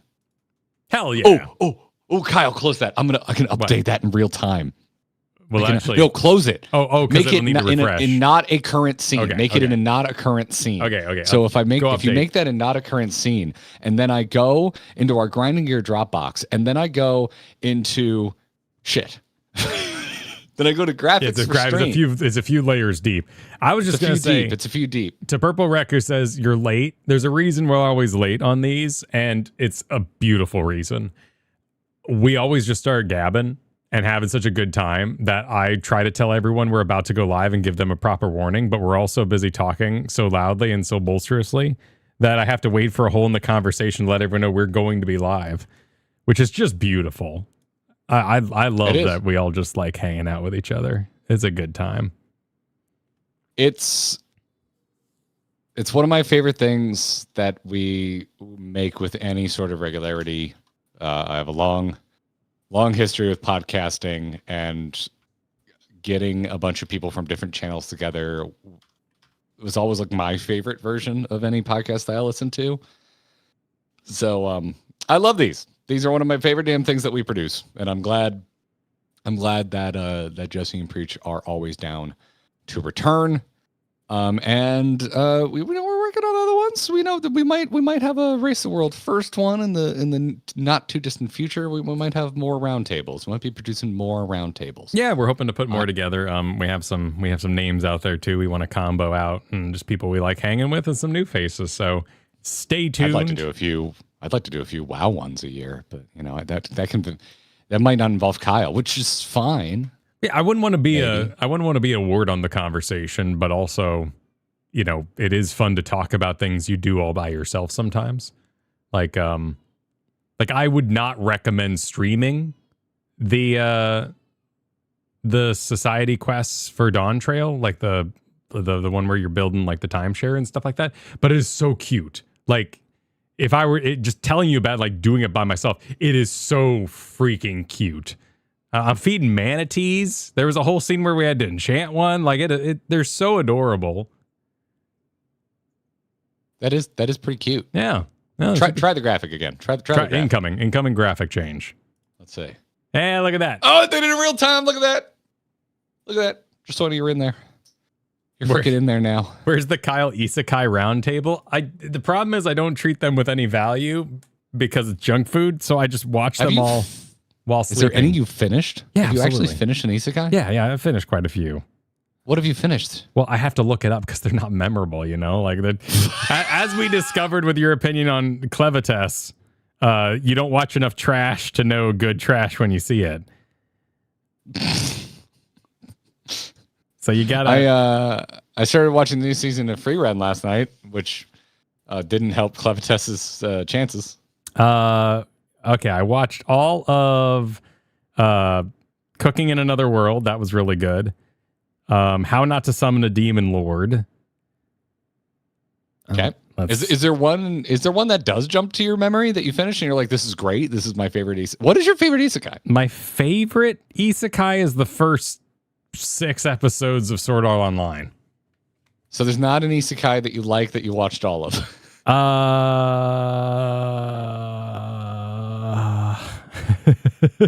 I've watched all of Overlord. I did like it, but I watched do you do all this of it to yourself? because it's cozy. It's just cozy, man. You know what you're gonna get. Skeleton in Another World.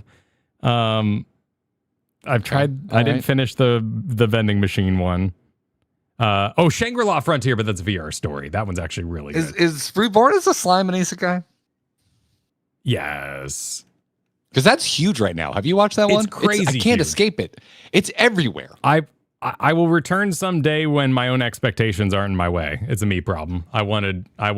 But you just said you have no expectations. I'm not trying to got you. I'm just trying to understand you. No, well, they're not a slime. They're a person in another world 90% of the time. I wanted them to be a slime more. Oh, that would disappoint me. I want their monster plight more, and that's on me. Okay. Whereas Overlord is like political machinations, not so much what I would prefer, which is like dealing with being an undead in another world, but it actually ended up being kind of interesting. Oh, Undead Adventurer. I think that's an isekai. Log Horizon's really good. If I were to recommend any actual isekai, Log Horizon. It might be boring, but you like Gundam, so I think you'll be okay. I like Gundam Wing, and I like Go with the Mess Team. But otherwise, if you're down for a VR story, Shangri-La Frontier is really good. He looks like a big, stupid, naked bird head, though, doesn't he? Think about any naked Dark Souls streamer you've ever seen who's wearing the stupidest hat they found in the game. That's what's going on there. Don't worry about the bird head. Okay, but I don't like that. I don't like it when people do that. Yeah, but that's why he's such a freaking big gamer, you know? That's his big gamer energy showing that all he needs is a stupid hat on. Okay, all right. My gut feeling is I get enough of that by simply existing online and around video games. I don't need a television show to also have that energy. Maybe. I found my connection to Dark Souls more valuable than an MMO in watching Shangri-La Frontier. Okay. So maybe not a good pick for you.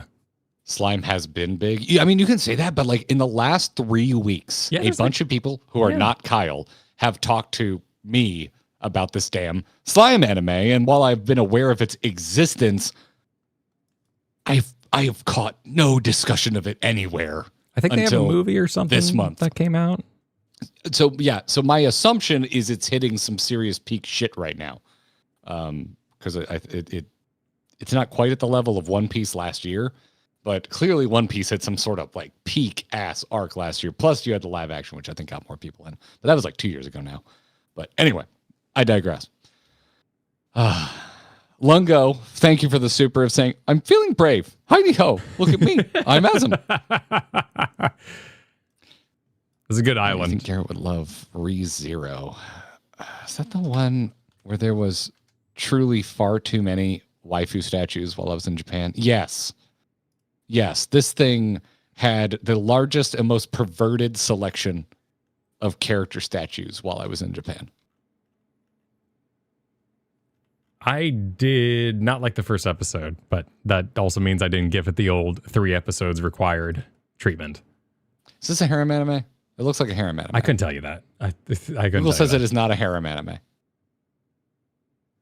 What's the one that was actually really fun when you watched it as Adventures, but it's always sunny? That one's good. What? They're like pieces of shit, all of them, and they keep trying to scam other people out of their adventuring money. I don't know. This is an anime? Yeah. I think chat's got it here. Let me give a double check. Konosuba?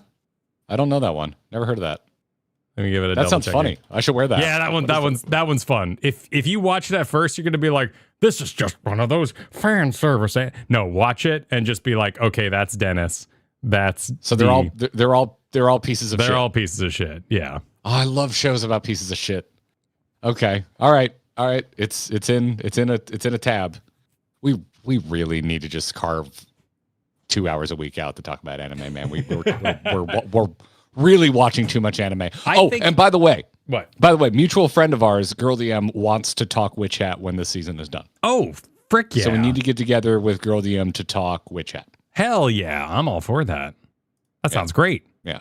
Yeah, we've been like randomly yelling at each other across social media for the past week about how good it is. So I was just like, you want to just like put something together? Because the way I pitched it to her, I was like, Kyle and I are never watching the same anime, so this is a very special moment. This is a rare moment in history when we're both enjoying the shit out of it. I'm watching it every week. I think it's amazing. We're getting new Chainsaw Man this year, and I will be surprised if Witch Hat isn't my favorite anime of the year. It might be my favorite show of the year, like regardless of genre. And I got new animated Star Wars this year. I got new Daredevil this year, and I am trash for those shows. Like I love them. And Witch Hat is still, I think, my favorite thing I've watched this year so far. Witch Hat's so also good. My Verso, the one you care about because the hair matches your hair. I was sent a still of a character who looks exactly like you. I asked them what the fuck this was from. They said Witch Hat. Yeah. I have not watched past episode 5. Yeah, no. So I'm assuming he shows up in episode 6. This is an art of him sleeping, and that's exactly how I sleep. That's you. 500% what I look like when I sleep. I love Mediator. They made us share a hotel room. I walked in. This is what you look like. Yeah. Sleeping. Yeah. You weren't holding a pen. You were holding your phone. But other than that, he's me for real. So that's a new character I'm going to meet when I continue watching it. When did you stop? In the first 5 episodes. Episode 5 at the end of the dragon arc. Oh yeah. He's like right there. Okay, he's literally next episode. Yeah. Okay. All right. Okay. Cool. Wing Zero said 'tis an Evercold reception. It was. We did it. They need to sometimes play the word game a little bit over there. Not that they make bad rhymes, but it's just too easy. You had Dawn fail right there. It was so easy. You gotta think these things through. It's like when that guy named himself.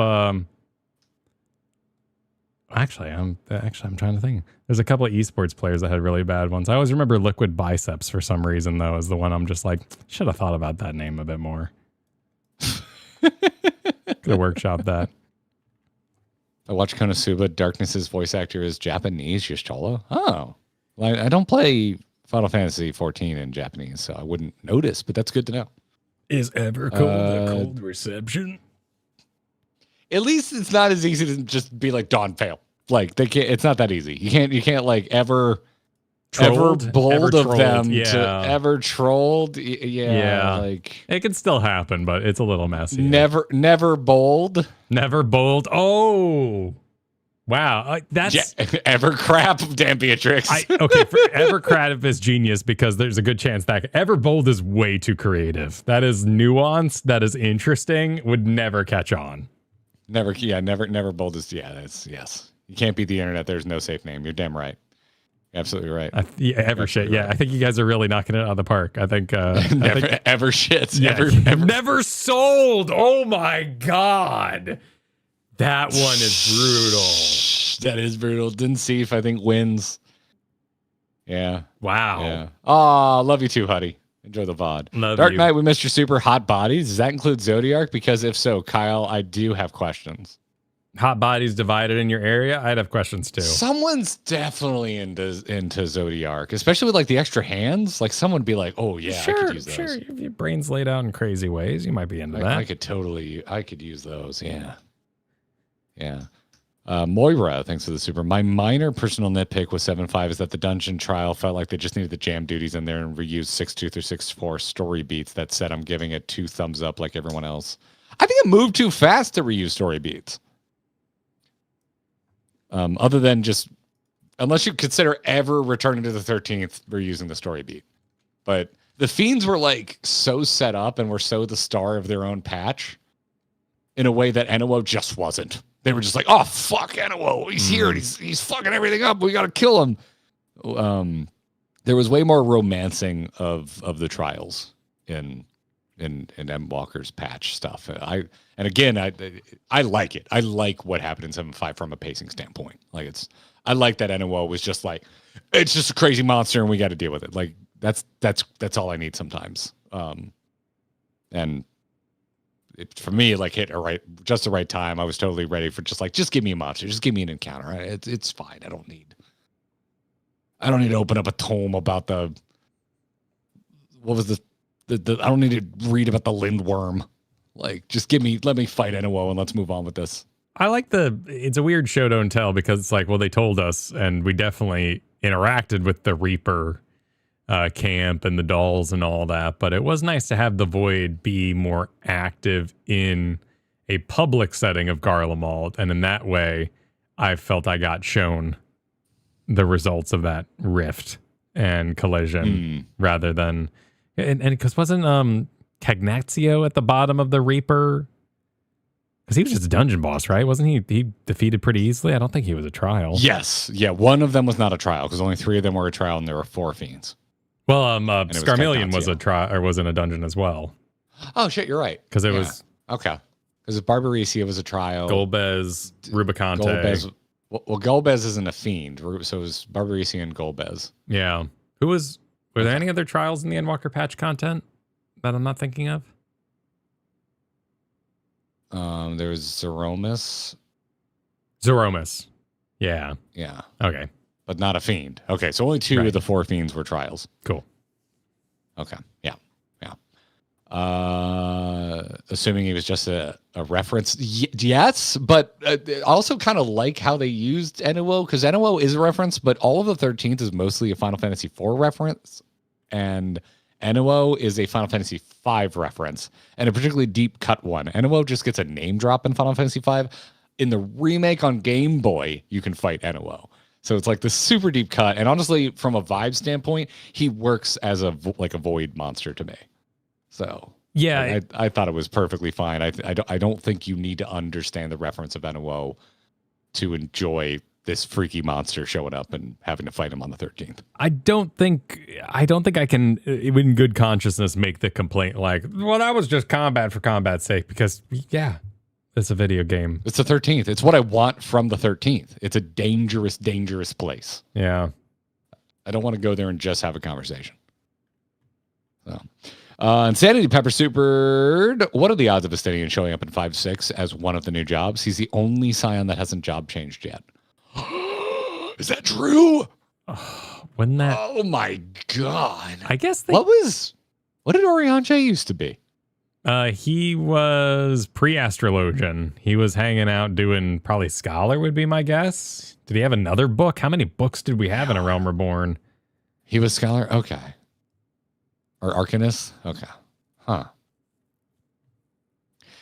He's literally shown as a Dragoon in the trailer. Yeah, that's an interesting part, but that could just be false.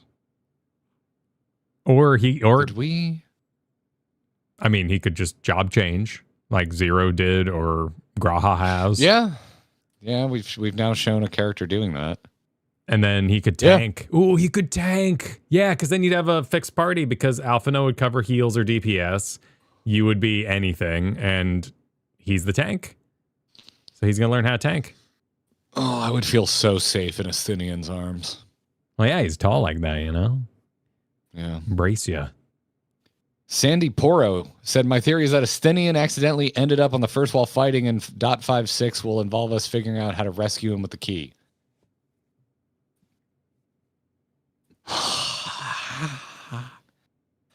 How? It would make sense to check back in with the other like major reflection. Yeah, where we're doing stuff over there. That's not. We're just kind of reflection hopping everywhere.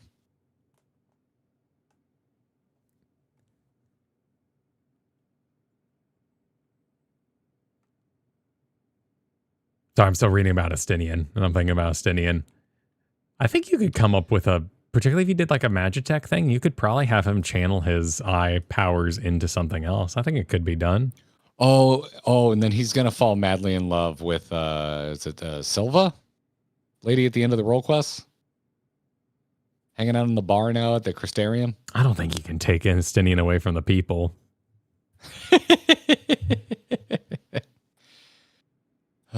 One of these expansions, they're going to add romance options, and it will become the biggest MMO in the world. That'd be interesting. On the first. Yeah, visiting there does seem like an obvious next step, at least to establish, because otherwise, as we kind of talked about today, our brains kind of end up on, well, what are we doing in this expansion with the 1st and 13th? That needs to be further explored. if we do that next patch, then we can be like, okay, all energy to the 4th. Let him romance Merleweb cowards. Ooh, I'd be into that. I ship him. Holy crap, JT. Oh, nice. Hell yeah, good to see you. Thank you for the support. Dude, that's too much. That is far too much. Enjoy the Heavens Ward. My God. Lord Almighty, you two. Thank you very much. Go watch All Things JT continue from Heaven's Word. Exactly. It feels like the only proper way to thank them for this. They're on their own journey. Go check them out.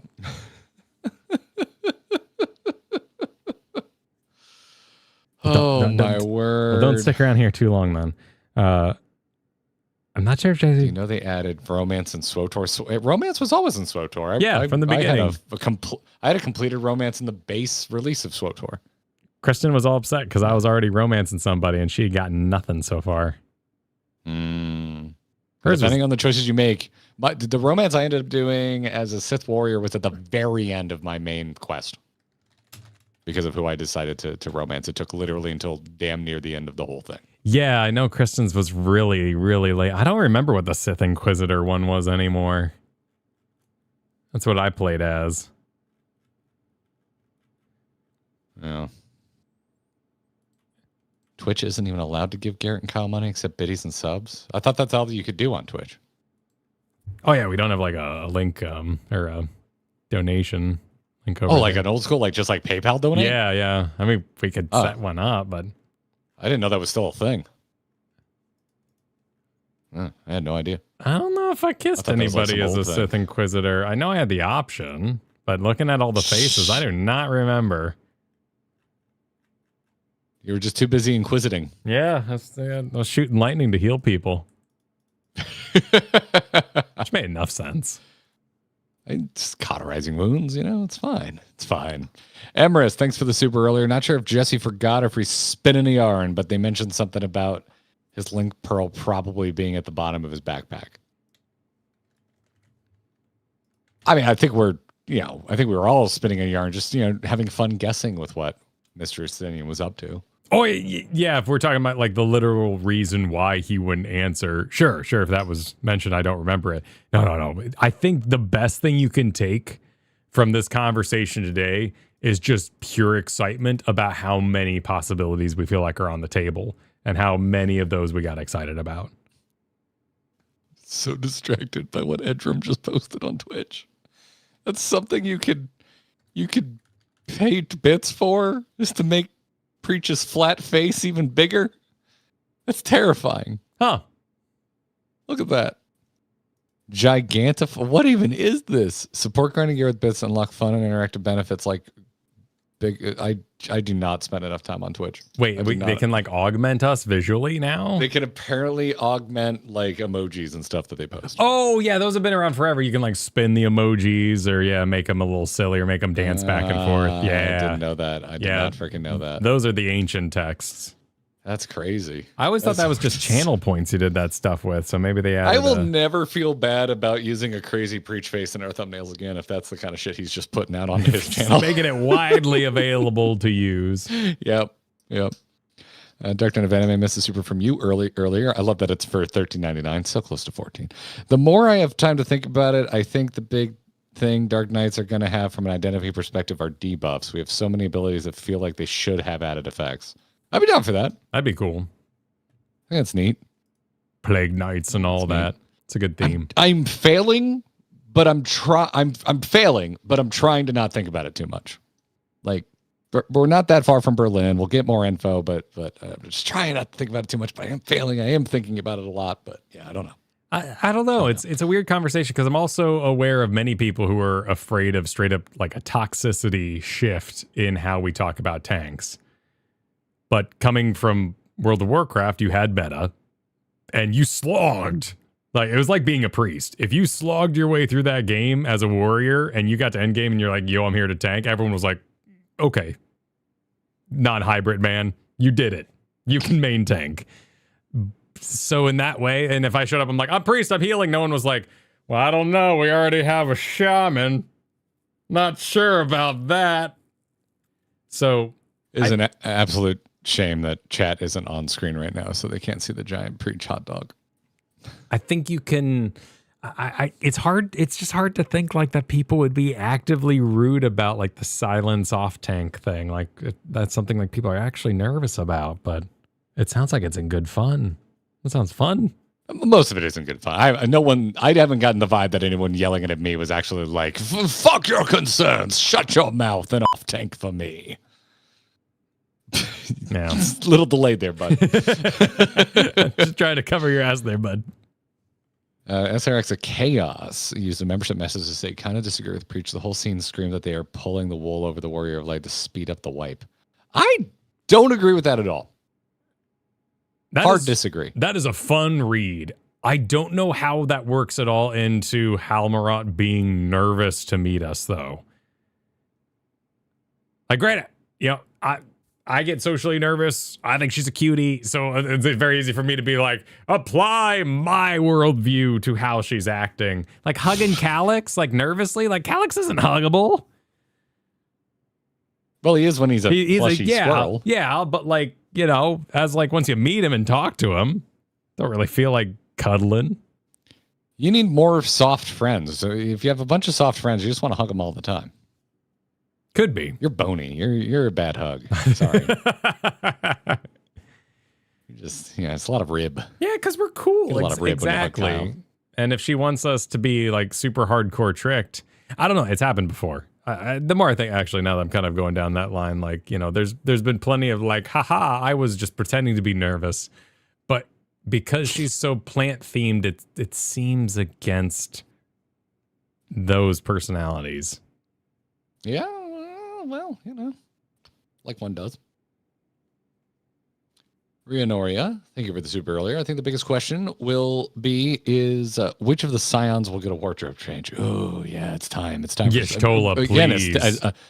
Ostinian has been in that armor since the end of Heaven's Ward. It matches. It's so Batman of him to just stay in the same suit. I'm all for it. But even Batman updates his armor from movie to movie. Yes. Is it because they can sell new toys? Yes, but at least in the Dark Knight trilogy, it's so he could eventually turn his head. I think Y'shtola is more fashionable than one outfit forever. I know a lot of people are going to be like, it'll be fan service. They're going to update it. And, you know, it's going to sell more statues or whatever. I feel like she absolutely would have changed already.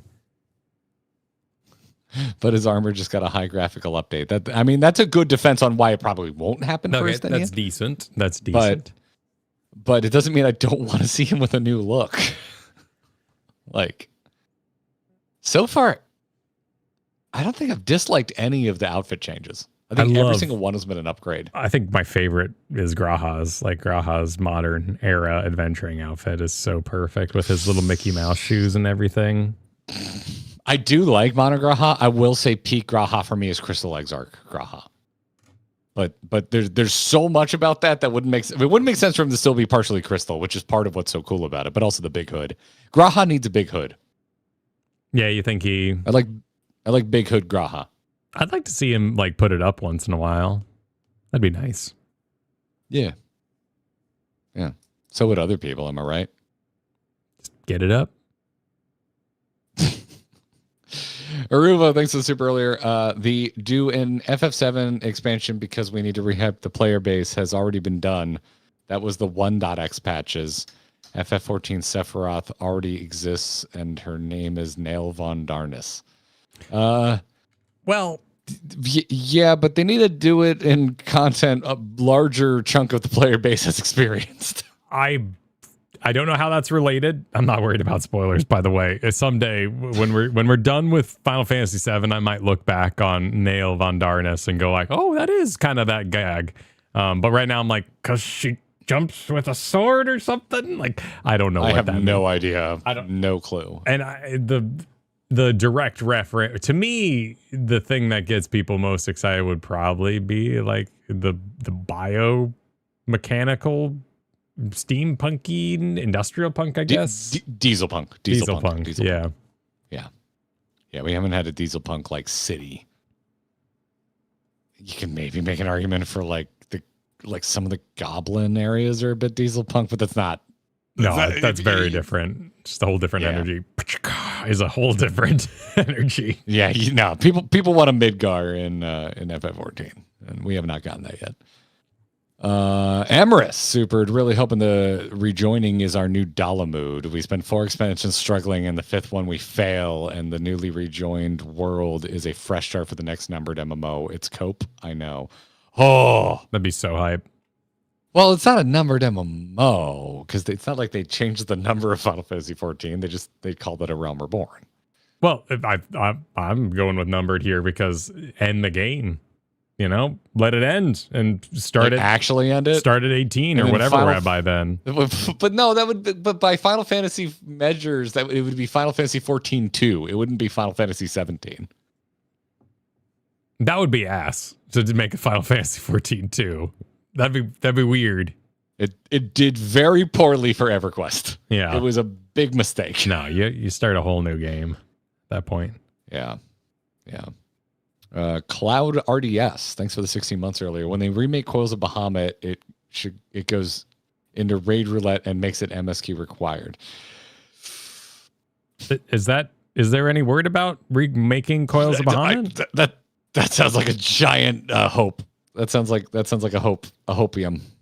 I do think Coils of Bahamut is very, very important. It's not important now when you're playing the game, but when you're going through a Realm Reborn, I would definitely be like, what about all that like build up?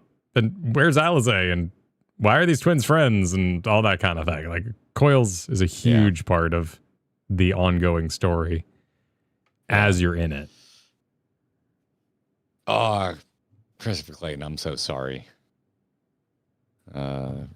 Christopher Clayton. Oh no. They lost their cat Rosencrantz over the weekend, and now their other, I'm assuming other cat Garnet is in end of life care.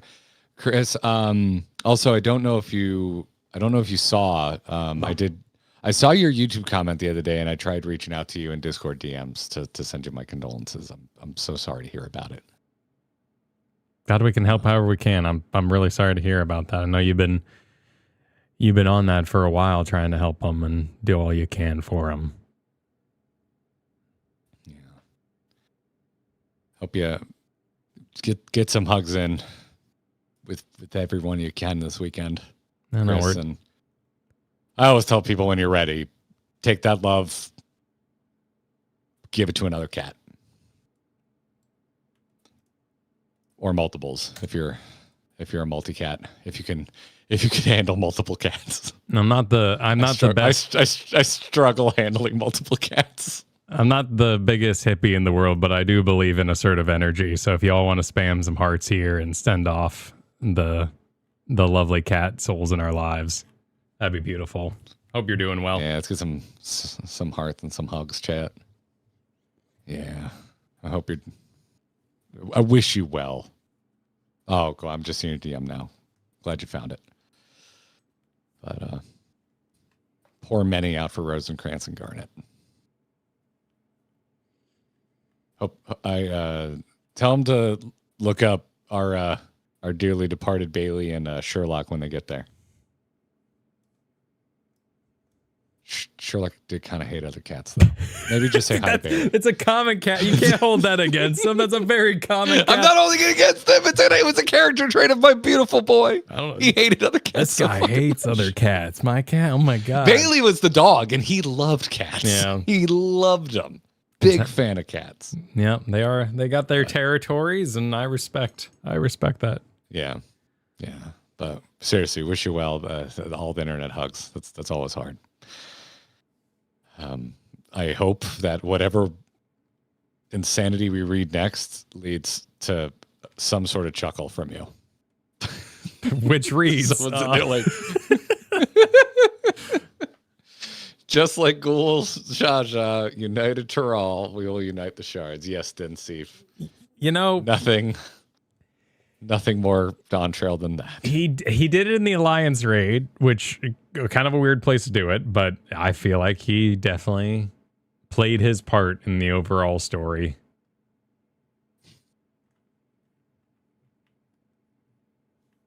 He's He's gonna fight with swords now, I guess.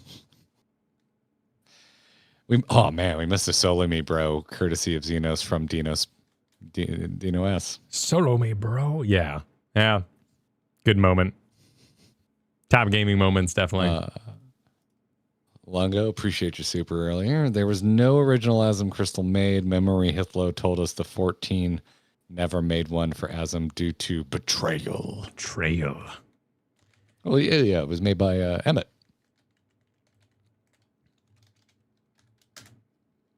Our good buddy.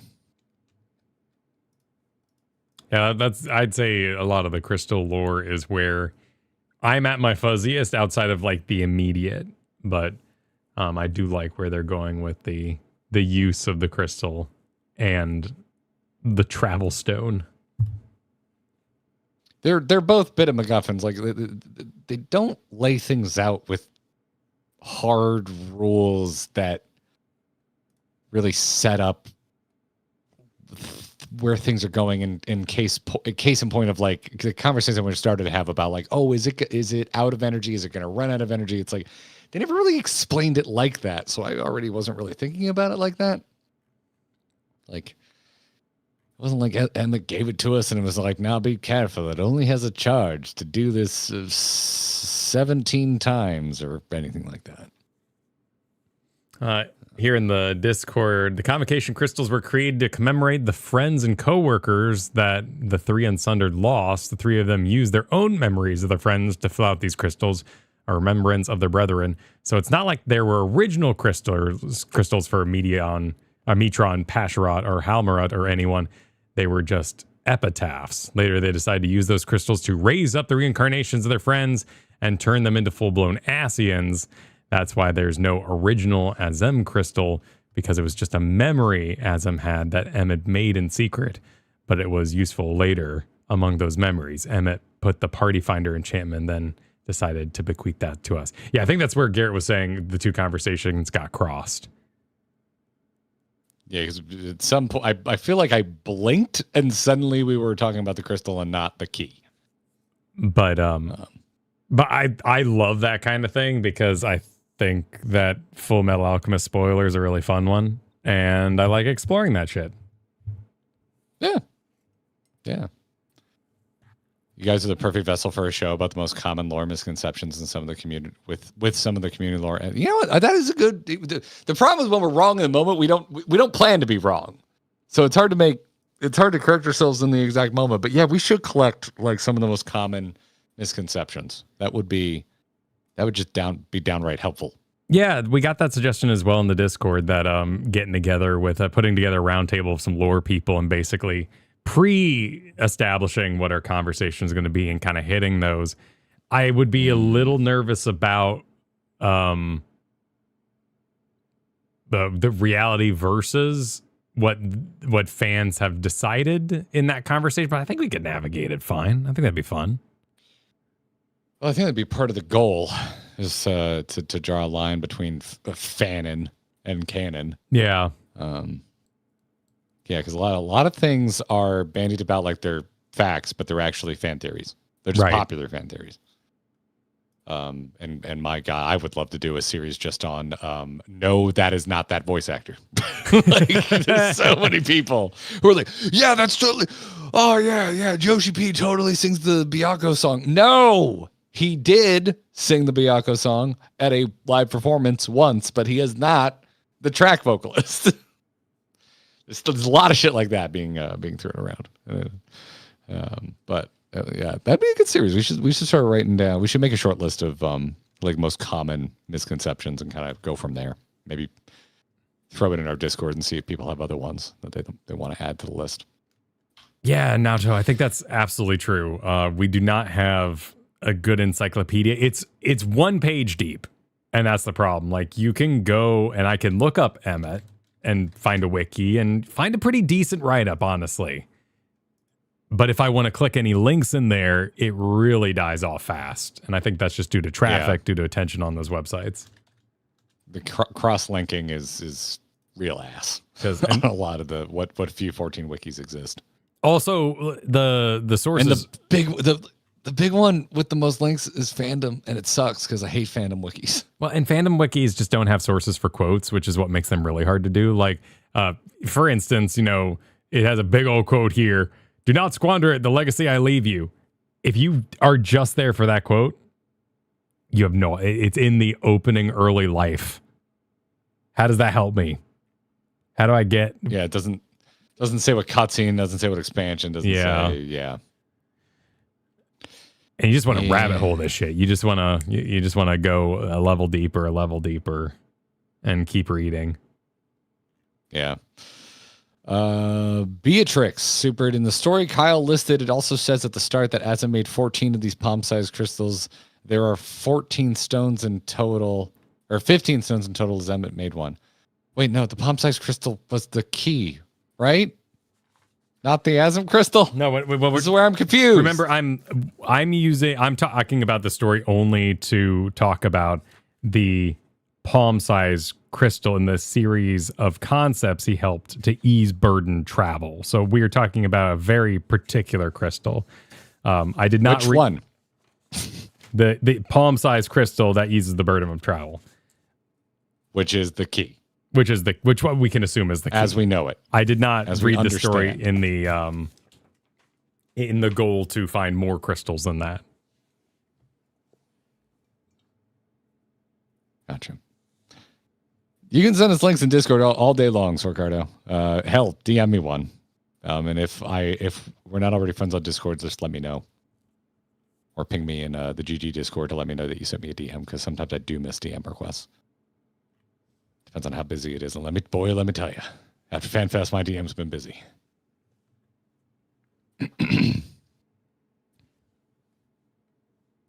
Emmett was straight mogging with palm-sized pistols. Oh, if we're talking about completely different stories, then, but that's why I said the exact story that I was referencing in this case. Which is the newest one, right? Which is the Days Gone By, Days Yet to Come. When did that post?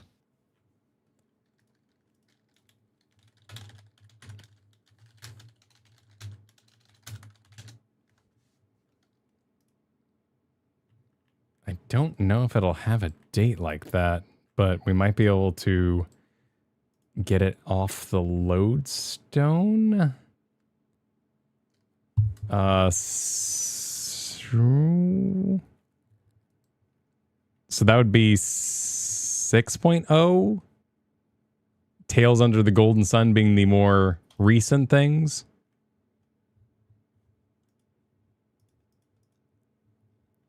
That sounds right to me, Cold. Yeah. If that is Endwalker times, yeah. December 7th, 2023 would make sense. Which is more interesting to me than a story posted 2 months ago, because the longer those seeds have had time to flourish, the more fact we can give to them as something that has been planned.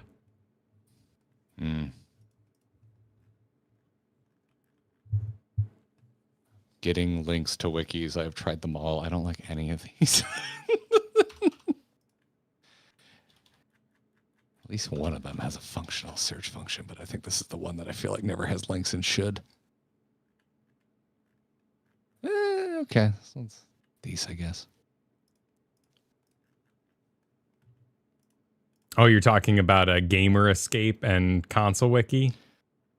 A Gamer Escape usually partially freezes Chrome, and I never get what I'm looking for from their search stuff. Like, I do not like their search function. To me, if a wiki doesn't have like a seamless search function, it's useless to me. Yeah, this is and when it comes to console game wiki, let me see. Plain screen. That's the one I think of as just being kind of light. Like, they just don't have a lot in there. That's not it. Which co-op couch? Do I have one of these set already? There we go. This one, the thing that drives me nuts about this website is I really want this part hyperlinked. The in-game description. I know it's the in-game description, and then it's more about loot here, but there's no lore on the boss. Like, I really wanted like the eye of the scorpion. I just want to know, even if it's not like perfectly handled in game, It can be like, appears to be a Mike Wazowski combined with the Scorpion tank, and then I can click on those. So already Well, it's a wiki. You should add that page. Whereas, like, if you do Necron, like Warhammer has really amazing wikis. They're really top notch. You either got like the Lexicanium, I think it's called, that you end up on all the time. They look really good on phones too. Warhammer is really well formatted for phones. That's so rare these days, dude. Everything looks like shit on phones now. It's just like, can we add more ads? Where the heck did I leave off? Sir Ricardo, thinking of the super in the past. The Asmon crystal we have is a brand new artifact Emmett made in remembrance of his friend. Like the other convocation crystals, there was no original. Yep, we got there. Cool. Altair, 25 months, said, think we will meet Winterers and Asm each having their own way to save the source, side with Winterers, fight Asm, and gain the new title of Traveler. That's extremely specific, Altair. Meet Winterers and Asm, each having their own ways to save the source, side with Winterers, fight Asm, and gain the new title. That's fun. That plays into evil Azemgers kind of idea. I feel like you have to be a bastard to be a part of the Winterers, because you're willing to sacrifice, in the sci-fi fantasy conversation of Star Trek. Like, I think you're just already down the wrong path because we can write a better one by sheer force of will and muscle. Yeah. Tragic villain? Yeah, sure. Yeah, absolutely. I would not mind we a got good a pup person. date from Clave, man. Pup date. Head in Toronto over the weekend for my New birthday. pup date. Well, Happy birthday. happy pre-birthday. Enjoy your bath baby when your puppy becomes a bath baby. Fingleberry supered. Your mistake is thinking spoiler chat is for spoilers. It's actually 20% making fun of you behind your back and 80% random unrelated tangents. That is my understanding of spoiler chat. Which is good. You should have a place like that. Absolutely. My biggest complaint about the spoiler zones, like when we get caught up and there's like the Dawntrail 7.5 spoiler, is I read you guys while I'm like getting the kids to bed, and I'm like, oh, that's a really cool idea. And by the time I get back in there, it's already moved on. So I do actually read a lot of what you guys talk about, but I just I'm always too late to respond. And as a 90s kid, one of the things that was drilled into me is never bring up a topic that's moved on. That was like rude number one. You do what I do. What's that? Reply to the part that interested you, even if it was an hour ago, and just necro it. I get really nervous about replies because I don't want anyone getting a ping and feeling called out. That's what they're for. Unless you're actually calling them. If you're replying and being like, you dumbass, that's not what it means, then okay, that's a call out. But if you're just replying because you're into it, I don't think anyone will take it that way. I get it, because that's how you always reply to me, but every time Kyle replies to me, it starts with "you fucker." Yeah, absolutely. Yeah. We all know this. This is my personality. I'm reading spoiler chat right now. They're telling us to call it out. Someone just posted a witness me gif. Grey Witch, thanks for super earlier. You want to go to Isekai?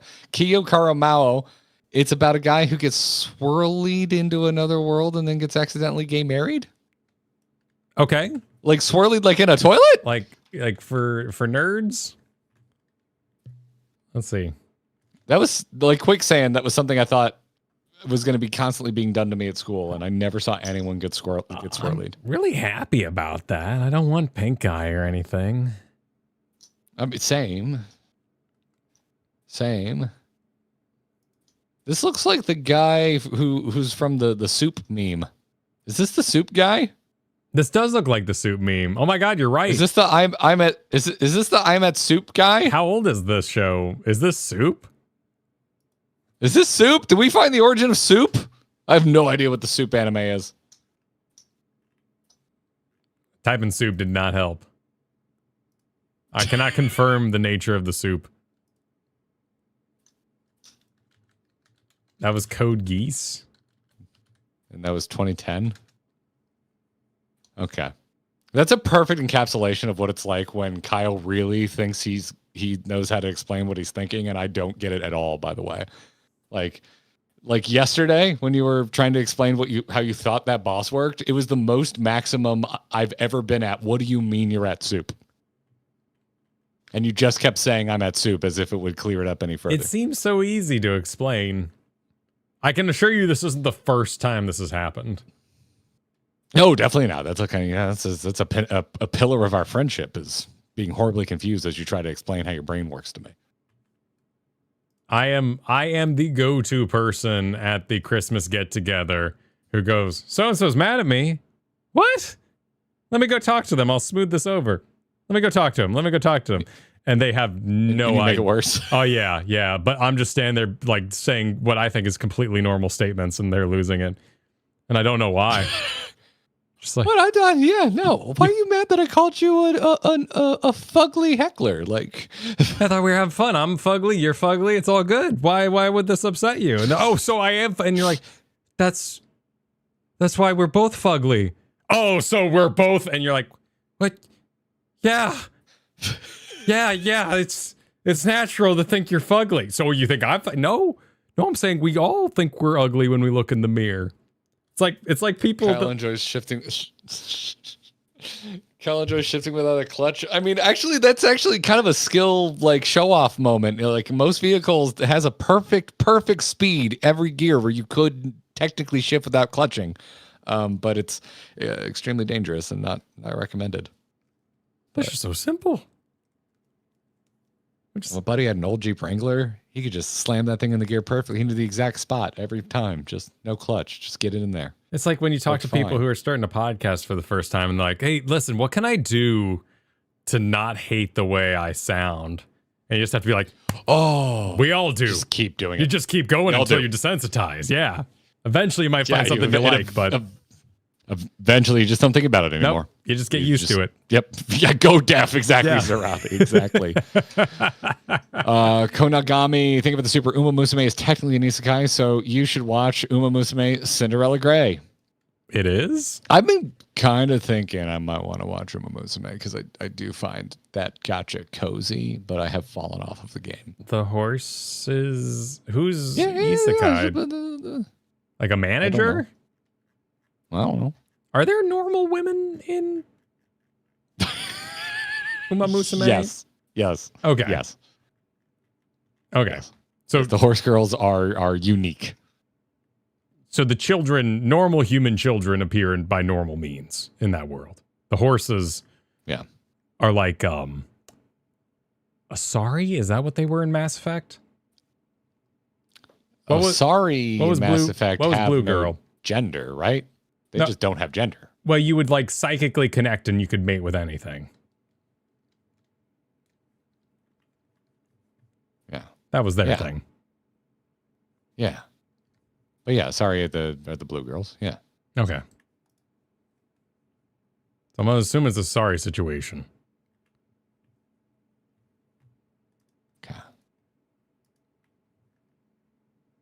There's a conspiracy that the manager is a horse too. Oh shit. Okay. My entire answer to that was predicated on the fact that I think the manager is a human woman. But never mind. If that's the only human woman that shows up, then yeah, that's a bit sus. Okay, never mind. Perfect. I may have led you astray, Kyle. Okay. All right. But that also falls under fanon if it hasn't been confirmed. See, that's why we got to get the perfect crew together for this job. Oh. How do you think of the Super? I had complaints, but if Halmaret is actually just lighting a fire under the Warrior of Light's ass, so they'll come up with a better solution and she joins us later, I take back every bad thing I said about 7.5. Time will tell. Okay, yeah, time will tell. Hour 8X. Thank you for the Super. Catching up. I think Calyx is Pathos that is pretending or wanting to act like Logos, while Halmaret is Logos that is using Pathos to appeal to us. Those are words. Thank you for those words. You know, that's a really nice thesis. Thank you for those words. I appreciate those words. I think you'd make a good writer.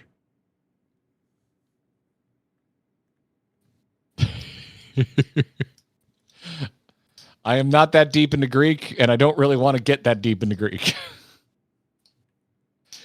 Let's see, now until we read that. That spawned our Encyclopedia Rage and Rogue Mage Supered. I'm at soup is the more famous Code Geass abridged quote, but I prefer it's against my moral compass. Your moral compass is a roulette wheel. Nice. I haven't seen that one. That is good. I'm at soup. What do you mean you're at soup? Oh, my word. I didn't watch. All right. Well, I got to Okay. Yes. get this posted. Yes, we should get things have posted. A big day tomorrow. We do. We're gonna finish FF. We missed a few tomorrow. missed a few thank yous on Twitch, I believe. Asther, thank you for the Prime. Or no, that's a tier 1. Thank you for the tier 1. Thank you for the bits, everybody who posted oversized preaches. Gigantify. It was actually no, that wasn't Gigantify. That was Tony and Edrum. Thank you so much for the Nightmare Fuel. And Takei, thank you for the Prime. If we missed you, we apologize. Like Methuselah, I almost missed you. Thank you for the tier 1. And Rixa, who I think I got Rixa, but thank you all very much. Thanks for hanging. Thanks again to our guests. Go support Jesse Cox. Go support Preach. Go find them. Subscribe if you haven't already. But we will be back tomorrow with our finale for Final Fantasy VI. Join us there. Bye, everybody. Bye now. I'm going to go to the soup